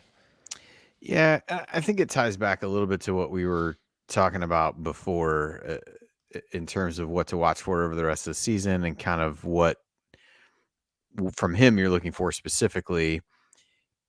And I think what you get into, this is potentially unfair, but the way this season has played out, I don't think it matters if the logical next step for him is to be the starting point guard on this team. As we said before, this team is going to be backed into, and the staff essentially is going to be backed into a position where you really have to go get nothing is surefire in the portal, right? But you need to go get a top tier point guard, which puts a cap on what Gabe's role could be next year, even though I think he can show some growth and, may play roughly the same number of minutes because he's gotten more minutes this year than anybody thought that he would. And I think he can be more productive. But I also think this staff is not in a place, if the season kind of goes down the path that it's going, they're not in a position to place a bet on him and say, I'm not going to go get somebody else that I'm really going to rely on first. And like I said, maybe that's unfair to him. I don't know that ultimately impacts his overall growth trajectory at IU. Woodson clearly thinks a lot of him based on how you hear him, talk about him. I think even in the press availability this week talked about how well, he'd been coached by his dad and some of those kinds of things. So I don't mean that as a knock on him, but if you're the staff, you put a bet on Xavier Johnson before this season and it didn't pan out. I don't think they've seen enough from Cupps that you feel like you can place that same bet on him this year going into next year. And he ends up being not the odd man out, but I think he ends up in a similar role next year. Now, over the course of time, I think what you said is realistic. I think just kind of tying this question and the last one together, he is not to me the candidate for like a big freshman to sophomore leap, even though I think we'll see growth from him in a number of statistical categories and some, and I think some things that you'll see on the court, but not the leap I think that was alluded to in the prior question, just to kind of tie it back to that. Yeah, and I would think the offseason message to him is very simple. Gabe, we're going out. We're targeting the highest level guard we can. We're expecting that guy to start next year, but improve so much that we have to play you too. I mean, that, it's still going to, the spot is still going to go to the best player. So keep improving. He's going to have, kind of that knowledge of the system from being here. And so those will be advantages for him. But I think he can be, a part of a good guard rotation on a really good team. Not the star, but a guy who just helps make everything work better. So a valuable player moving forward, assuming you have the right pieces around him. And the kind of guy that you can rely on in games when starter gets into foul trouble, somebody's hurt, where you feel a high level of confidence that he can step in and you're not going to take a massive step back as a team. Yep. Okay, from Richard. New to the group here, as I've enjoyed your podcast immensely over the past 7 to 8 months. Well, thank you for signing up, Richard. That's awesome. Do you think this, boy, I think we got like 4 versions of this question, Andy. I moved them all together just because I was reading them and I'm like, did I like scroll back the other way? But yeah, anyway, I'll let you finish. But yeah, there were at least 3, maybe 4 variations of this question. Yes. Do you think the staff will pivot at any point to a 4-out system? If we were to land Queen, that puts us in the same situation. That's more of a topic for the offseason.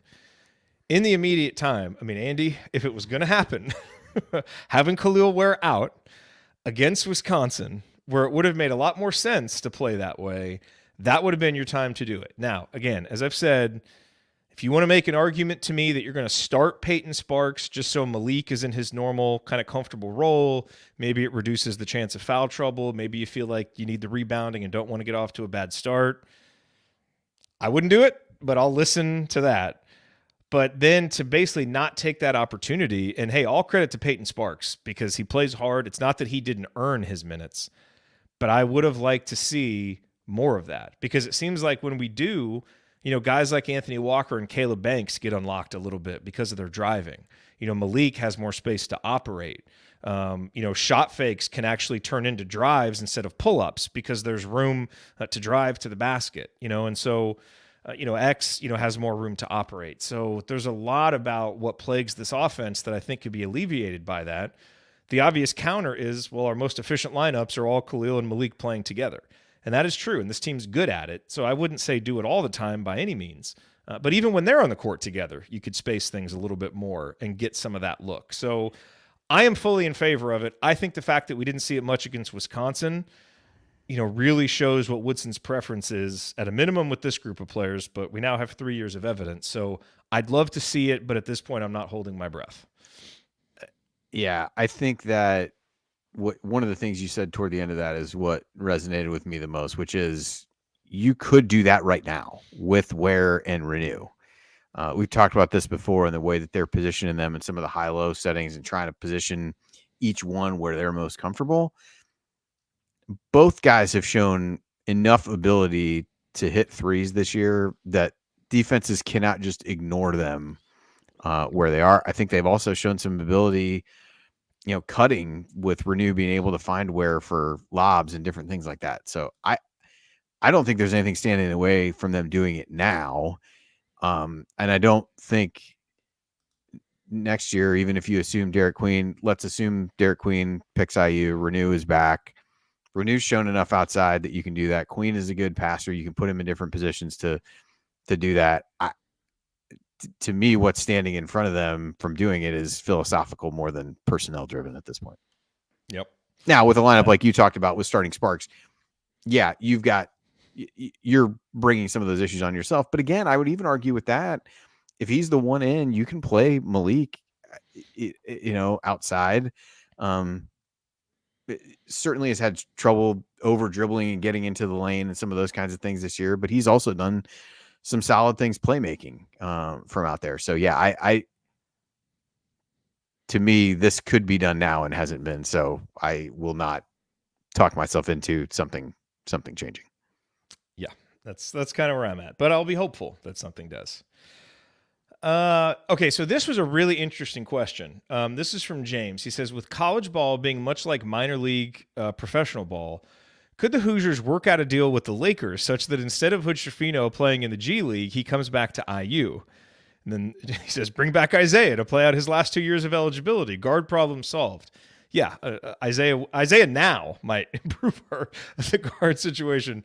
So there's obviously no way that you could actually do this, but I think it's fascinating. And actually, I tagged Galen in on this discussion, and it's something he said he may plan an episode about. But I could see this actually happening at some point in the future once universities realize that they are in the business of professional sports and let football and basketball at least kind of operate that way. There are a lot of ways where it could make sense for the pro leagues and the college leagues to work out something like this. There'd be a whole lot of logistical issues, obviously, but it could really make sense. Galen actually seemed to think that it could actually, I don't want to speak for him. Let him do the episode on it if he's going to. But I thought this was a fascinating just kind of line of thought to go down. It would be really, really interesting and possibly benefit both leagugues. They say necessity is the mother of invention. So I appreciate the ingenuity and the thought that went into coming up with this idea. All the logistical things that you talked about, I think would be a struggle. How you manage roster sizes and all of those kinds of things would be fascinating. But if you offered the chance for Jalen to come back and play for a couple of weeks, I think we would all take it in a heartbeat. So I'm all for whatever it takes to make this work would be fine. Yes. Okay, let's hit the rest of these kind of quickly. Greg says, as we transition into our postseason, do we still have options in the 24-25 class in terms of freshmen?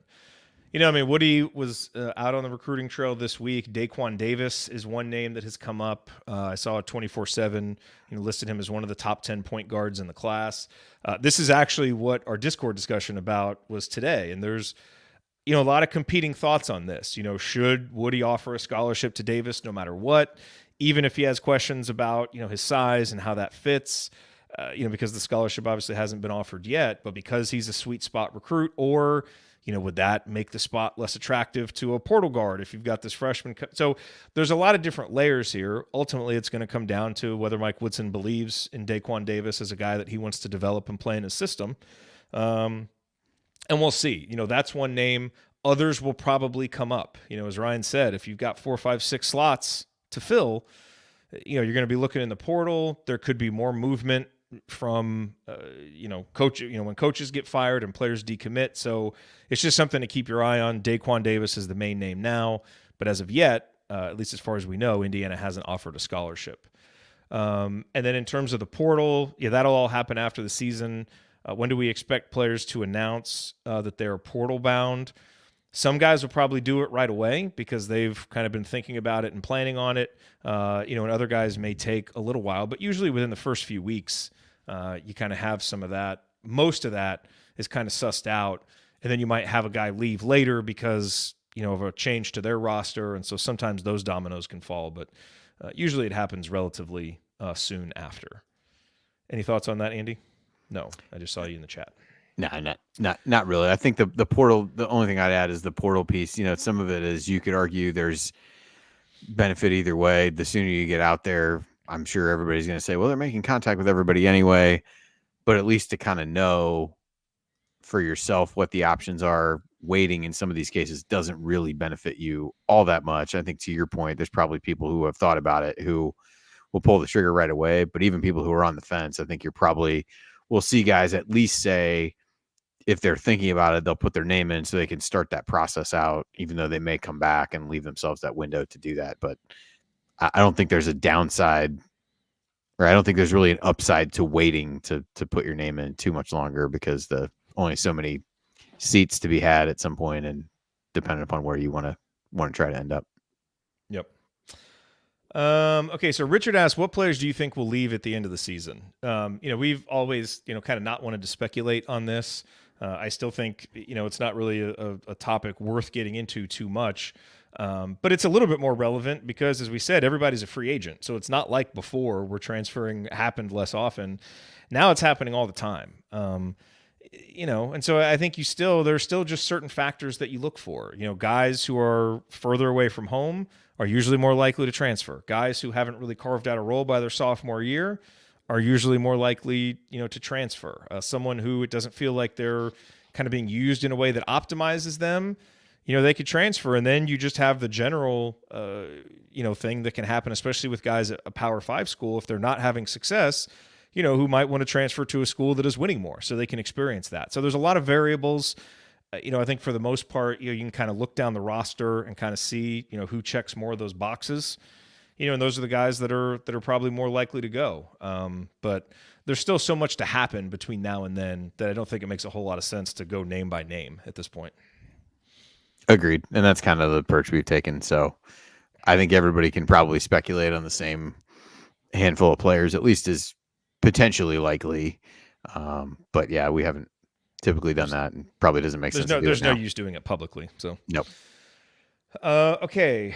This is an interesting question from Mark. Why don't you think fundamentals are taught anymore? Coach Knight used to say freshmen didn't know how to play. They had to be taught. It looks to me that not much teaching is going on. It's interesting, Ryan. I just randomly stumbled upon this Kobe Bryant video. I don't even know when it was from. Someone had tweeted it out. There's kind of this minute of him talking about the differences between basketball development in the U.S. and in Europe, and why so many guys, in Europe, Doncic and Jokic and all these guys are just so much more skilled, just in terms of ball handling and passing and seeing the court and basketball IQ, and just how the difference in the way that we develop young players, the way that they're developed there with a heavy emphasis on skill And, some of the things that are emphasized here, which tend to be, and I guess really the question is, do you believe that that's true? Are those just kind of stereotypes, or do you believe it's true? And, to the question, why do you think there is, kind of less fundamentals now than what we used to see? I think the emphasis in basketball is heavily on athleticism. And I think, and I would say also that as sort of the NBA has bled into college basketball a bit, with the style of play, and it's a lot of people who can play all 5 positions or at least 4 positions. You need to have taller, more athletic guys. And if the emphasis is get bigger, faster, stronger, it's not work on your dribble, work on your shot, work on those other things. It's almost like get that stuff fixed and we can teach you the other stuff, as opposed to developing guys from a young age to have the other stuff and then have them work out with trainers and things like that to extend that. I think that's part of it. And I just think that because the NBA has always been the athletes league. It always has. So the guys who make it there always make it. But I also think guys have gotten bigger, stronger, faster, more athletic. And so the top schools are going after those guys because they have the most upside.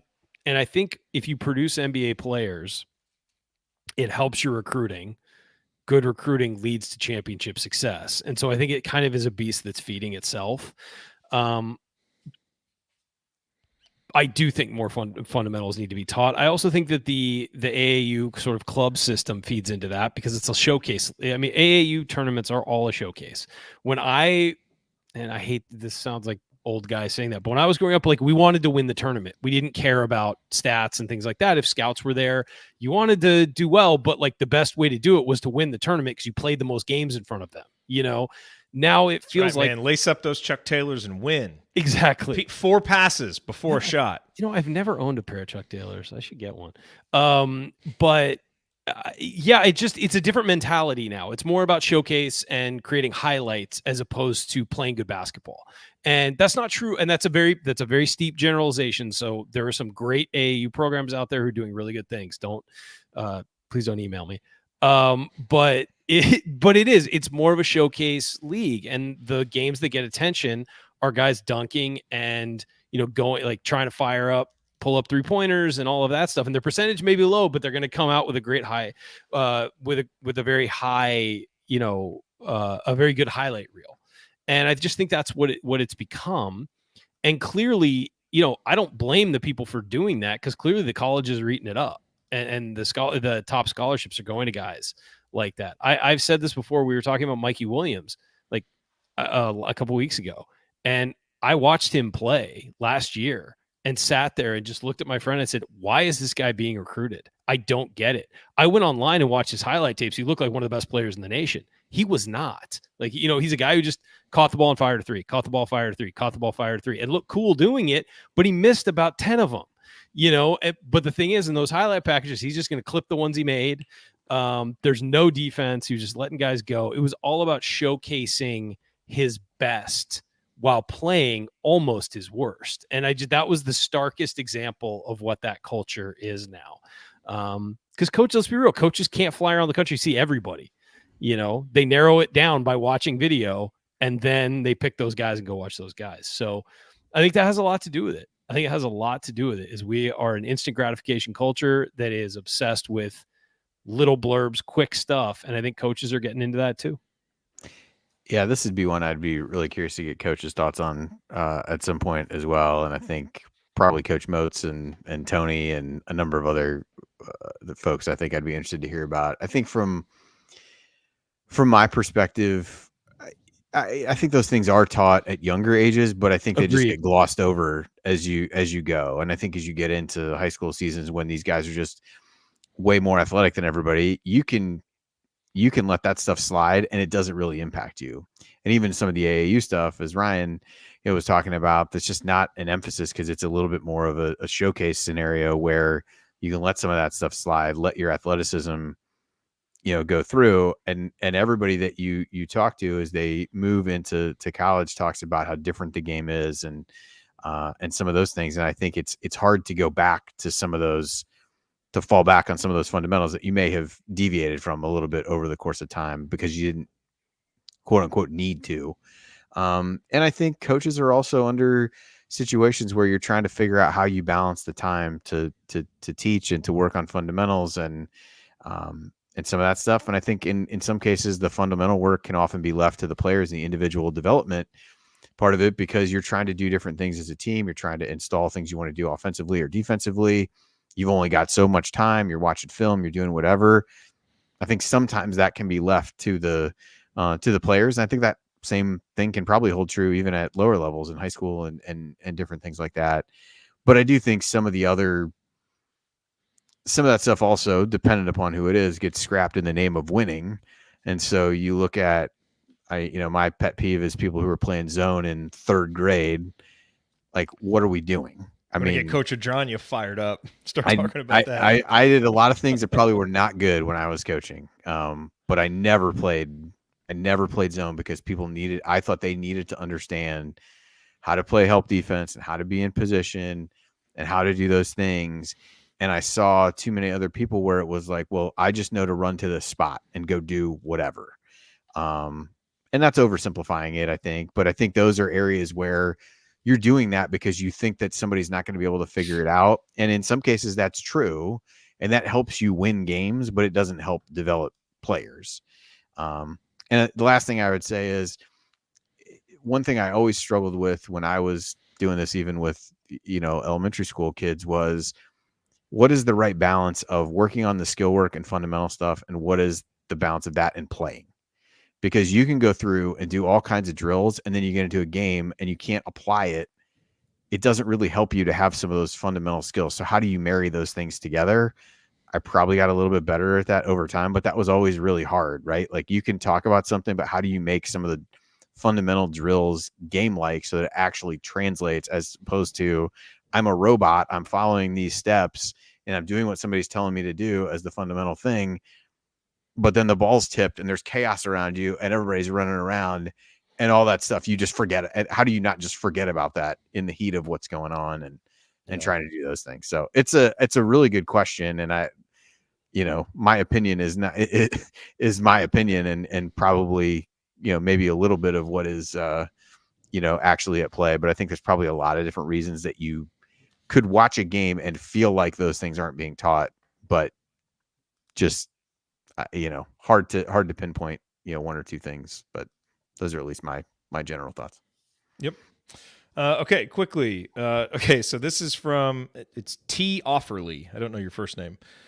Who in the remaining season should we be rooting for to have wins in order to improve IU standings, provided IU wins most remaining games? So this is a question taking the optimistic viewpoint. I would say, just as a blanket statement, it's probably a little bit too early to pinpoint specific teams to root for either the NCAA or NIT. But let me use this as an opportunity, Andy, to plug your continued great bracketology work at Inside the Hall. I think you're up to, doing those about once a week now. And, of course, Coach and the team at Delphi Bracketology. Those are the two bracketologists of record for this show. So maybe can you just give us real quick, if we're talking about the NCAA tournament bubble, like, who are the kind of main bubble teams there that if Indiana were to somehow get up there, they may find themselves competing with? Yeah, there's a lot of teams right now. I mentioned this a little bit in the opening of what I wrote on Inside the Hall this week. Everybody on or around the bubble has 1 to 2 decent wins, and that's kind of it at this point. And that's not abnormal. This is not oh, the bubble's weaker than it's ever been type of conversation. It's not that. It's just a lot of these teams haven't played enough good teams yet to rack up enough good wins. So if you want to look at it that way, there's not a ton of separation for those teams that are there. But IU's pretty far out of even being in that conversation with them. So, I think of the wins that IU has right now, the Ohio State win is probably their best. I think it would be good for Ohio State to actually string together a few wins, although not when they play IU, to make that game look a little bit better. Otherwise IU just doesn't have a ton to hang its hat on. The win over Maryland came at home. They've certainly played better of late, but I'm not sure that they got so far to go. I'm not sure that helps you too much. And a lot of the teams that IU played in the non-conference are competing for their their league lead at this point. So Wright State is kind of close. The Horizon lead's a jumbled mess, but they're up there. Morehead State is winning the OVC. Kennesaw State was pretty close to the top of the Atlantic Sun. So you do have some of those teams, but it's just like those aren't at large caliber teams. So while it helps you for them to continue winning, it's unlikely that they're going to win enough to really emphasize those wins. So the best thing that IU needs to do right now is just win a whole bunch of games. And to get themselves into that fixes a lot of the metrics because they're going to be projected to lose a lot of these based on the metrics. So even just winning in close games in those scenarios where it didn't help IU when they were playing lesser teams, beating teams that are better than you, even by a small margin, does a lot to help your efficiency metrics and kind of get you into that part of the conversation.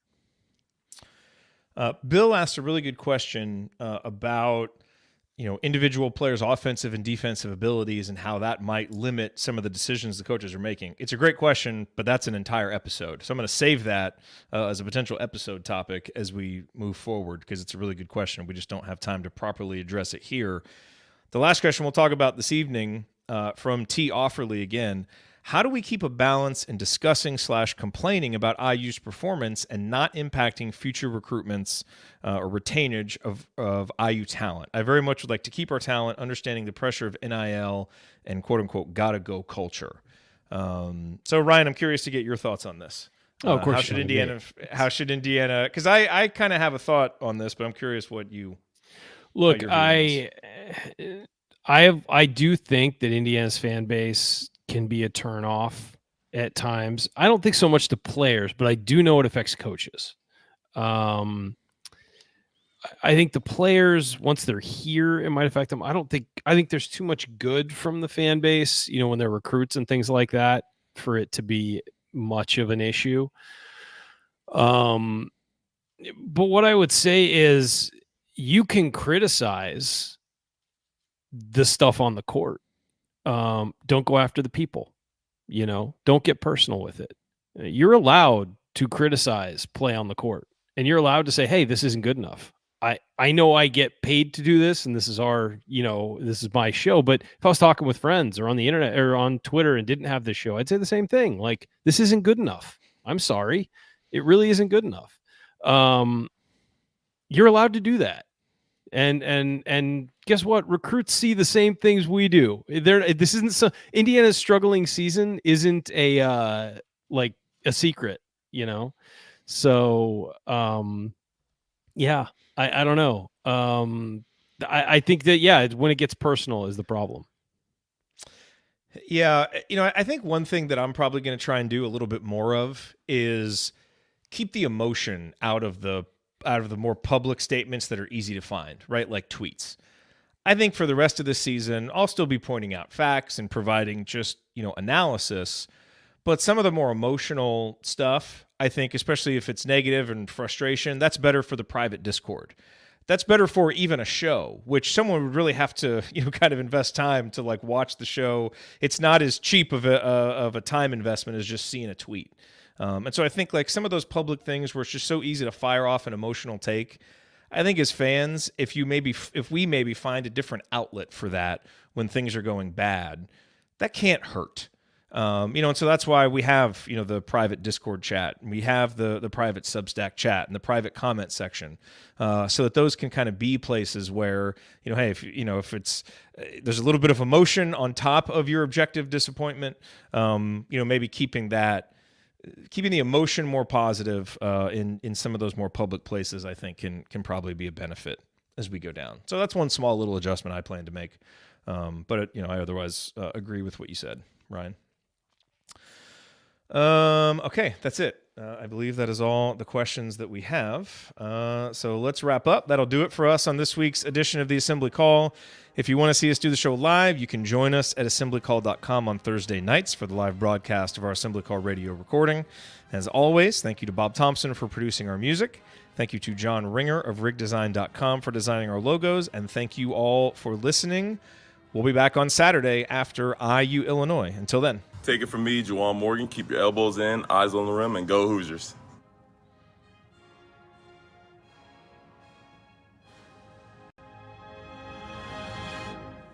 All right, I got to get out of here, folks. Thank you. Thank you. Thanks for coming out. Here I come, Mrs. Stansoni. I'm usually one that's more apt to have like a turkey burger as opposed to a hamburger. Like, I mean, Valerie Turkey took burger, my ass. Valerie took up for me. I think it was on Twitter, maybe in the community. That's all that I needed. I don't need, She did. Valerie it's had not your as back. if never mind. I don't even need to get into it. All right. I'm gonna play the music. Ryan, are we gonna tell the story? Let's Andy, do are it. you gonna hang around for the Facebook story? I gotta run. I will certainly listen back to it though. I will say, in looking, I couldn't see when I joined the group, but membership is low, I will say, at this point. But yeah, I'm still a member. I still believe in the core principles of the group, so I don't know why I would leave. Yeah, t-shirts are next. All right, thanks, Andy. All right. I will talk to you soon, man. All right, sounds good. See you guys.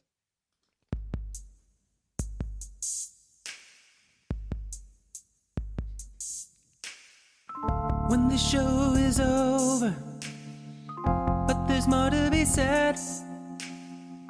Pour yourself a drink now. Put the kiddies to bed.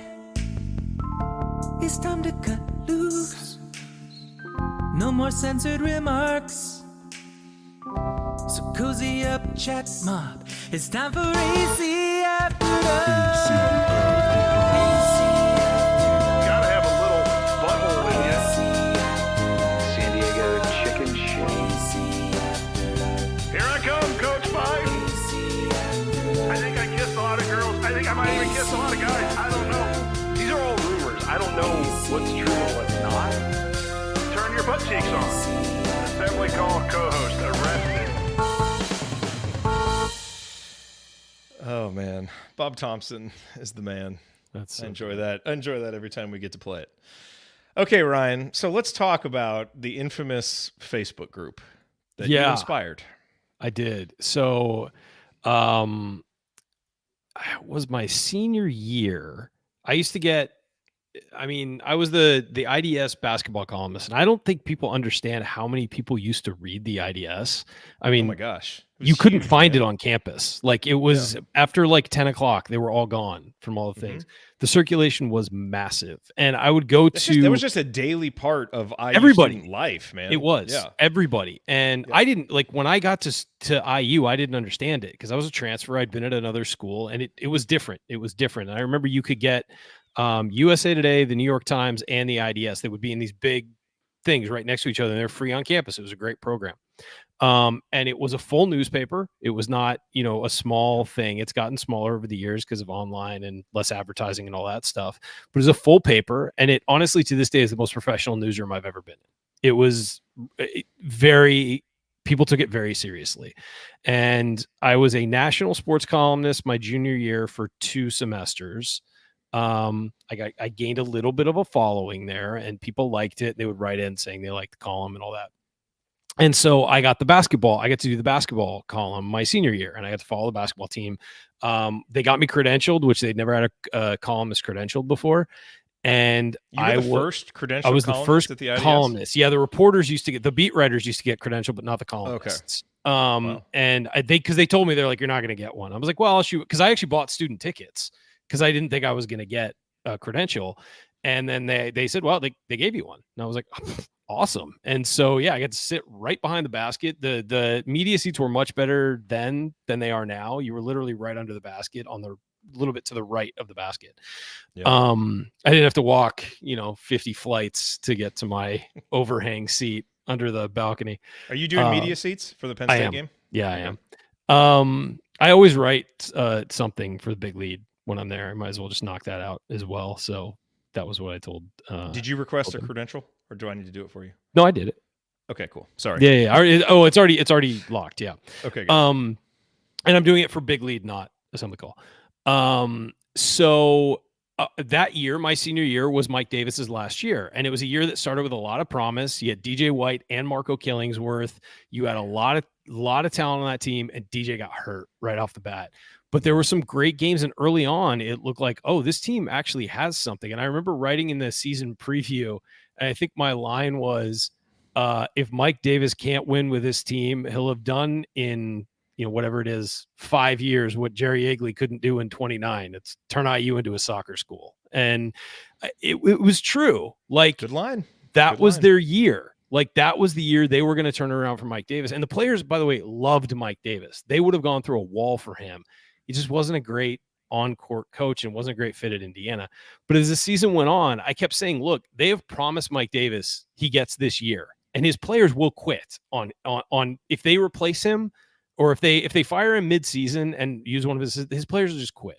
They want to play for him. And also, my point was repeatedly, like, you'll be replacing him with one of his assistants and running the exact same system, and the system is the problem. And so I was kind of just like, Mike Davis gets his year, and that year went up and down. It did not go as planned. They struggled a lot. DJ White wasn't there. If DJ White was there, I think they would have been better. I think Mike Davis might have gotten another year. They lost 7 out of 8 at one point. Yeah, it was rough. And but so I was arguing in the paper every week, like, I would get, as the basketball columnist, and this is insane to say now, I would get 500 to 1,000 emails a week just from the basketball column. My email was online, and people would click it.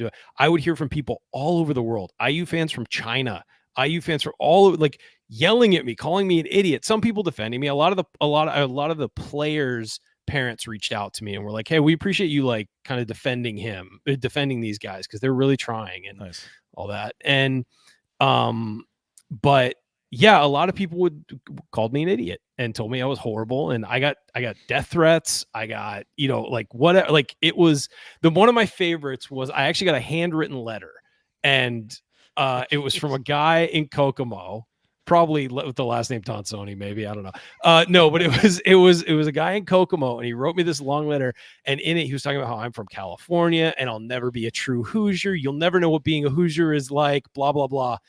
Hey, whatever his name is, Ball State class of 75. And I was just like, come on, man. You don't know what being a Hoosier is like either. So anyway, I angered a lot of, like, a lot of people did not like me. A lot of people liked me and wrote positive things, but for the most part, the people I would hear from very much did not like me.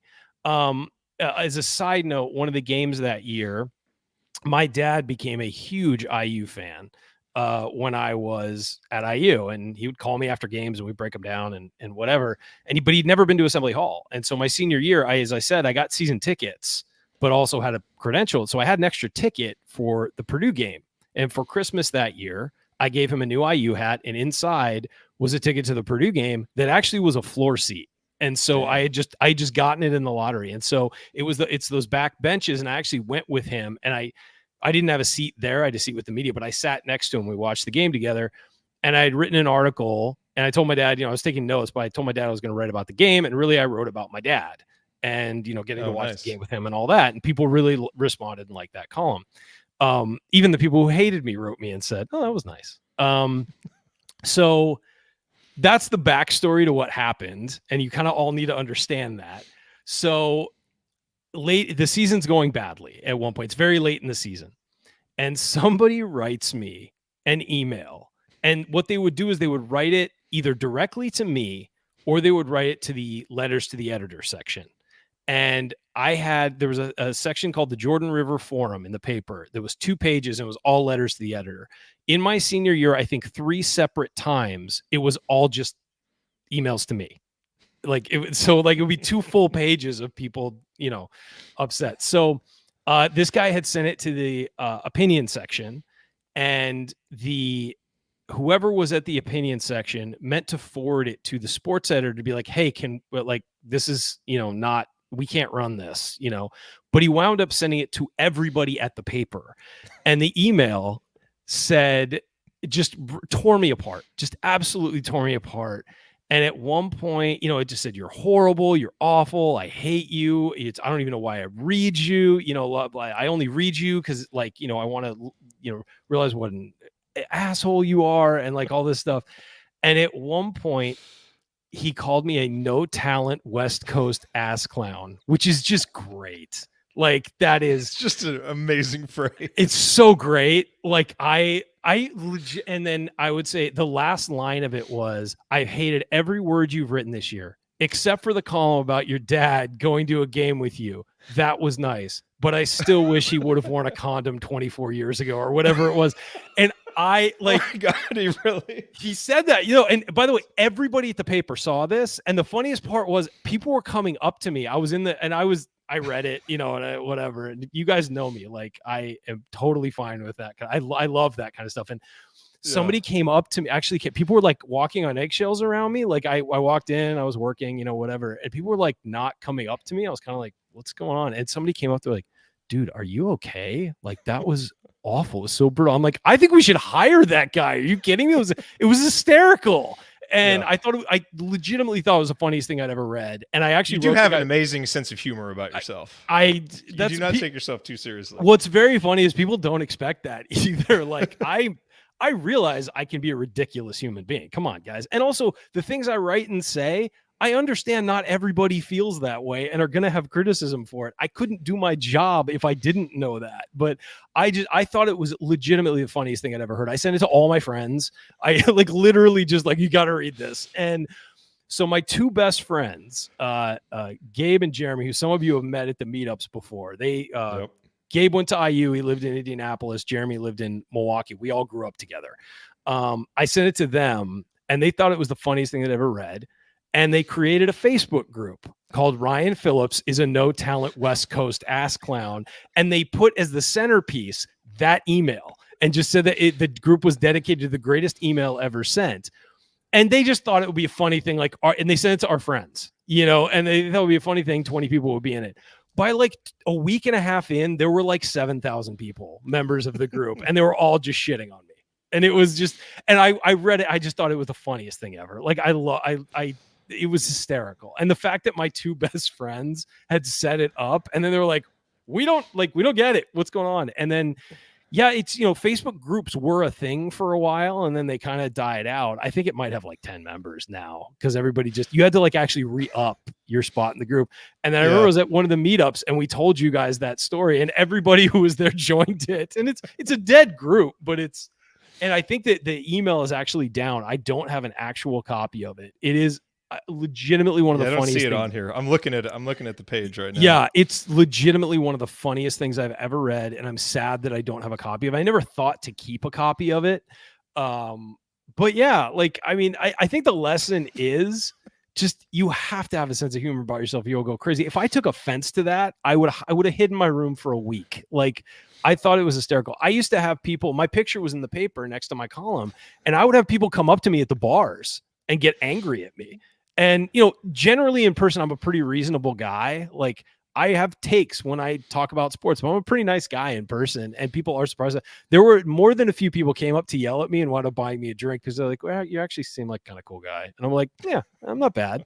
I mean, we disagree on sports. It's not the end of the world, guys. So, yeah, that's my story of the Facebook group created about me that got real popular real fast. And yeah, I don't see the letter. But the first post from Gabe is here. I've known Ryan since 7th grade. I'm even his roommate right now. He's been called a lot of things over the years, most of them true. But I started this group because he finally inspired the perfect reader hate mail after nearly 2 years at the IDS. Come celebrate the ass clown that is Ryan Phillips. Thank you for joining. And that's your best friend. Yeah, it's my best friend. Yeah.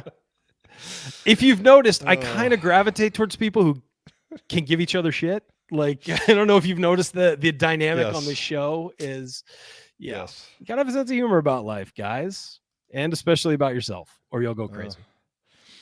Yes, and especially about this basketball program, where you'll also go very crazy. And I think it's also, you know, I think one of the messages too is we are talking about sports. You know, this isn't life or death stuff, and we're gonna disagree. People are gonna disagree, but you know, don't take it personally if you disagree. Like, nobody's hurting each other over this. We have opinions. We're saying it. If you like it, great. Awesome. You know, if you want to argue with us, we love that too. You know, it's a back and forth about something we all love. But, you know, taking it seriously and, you know, getting angry about it, really, it's not worth your time. It's really not. There are bigger things to worry about in the world. Man, we passed 2 hours for this episode. I know. I'm shocked. That is good. All right. Well, I'm glad we were finally able to tell that story. We'll tell many more fun stories in person next weekend. Can't wait. I know. It'll be great, man. Are you All gonna right, stick everybody. around? Are you gonna stick around after for a minute? Yes. Okay. All right. See you, everybody. We will talk to you on Saturday.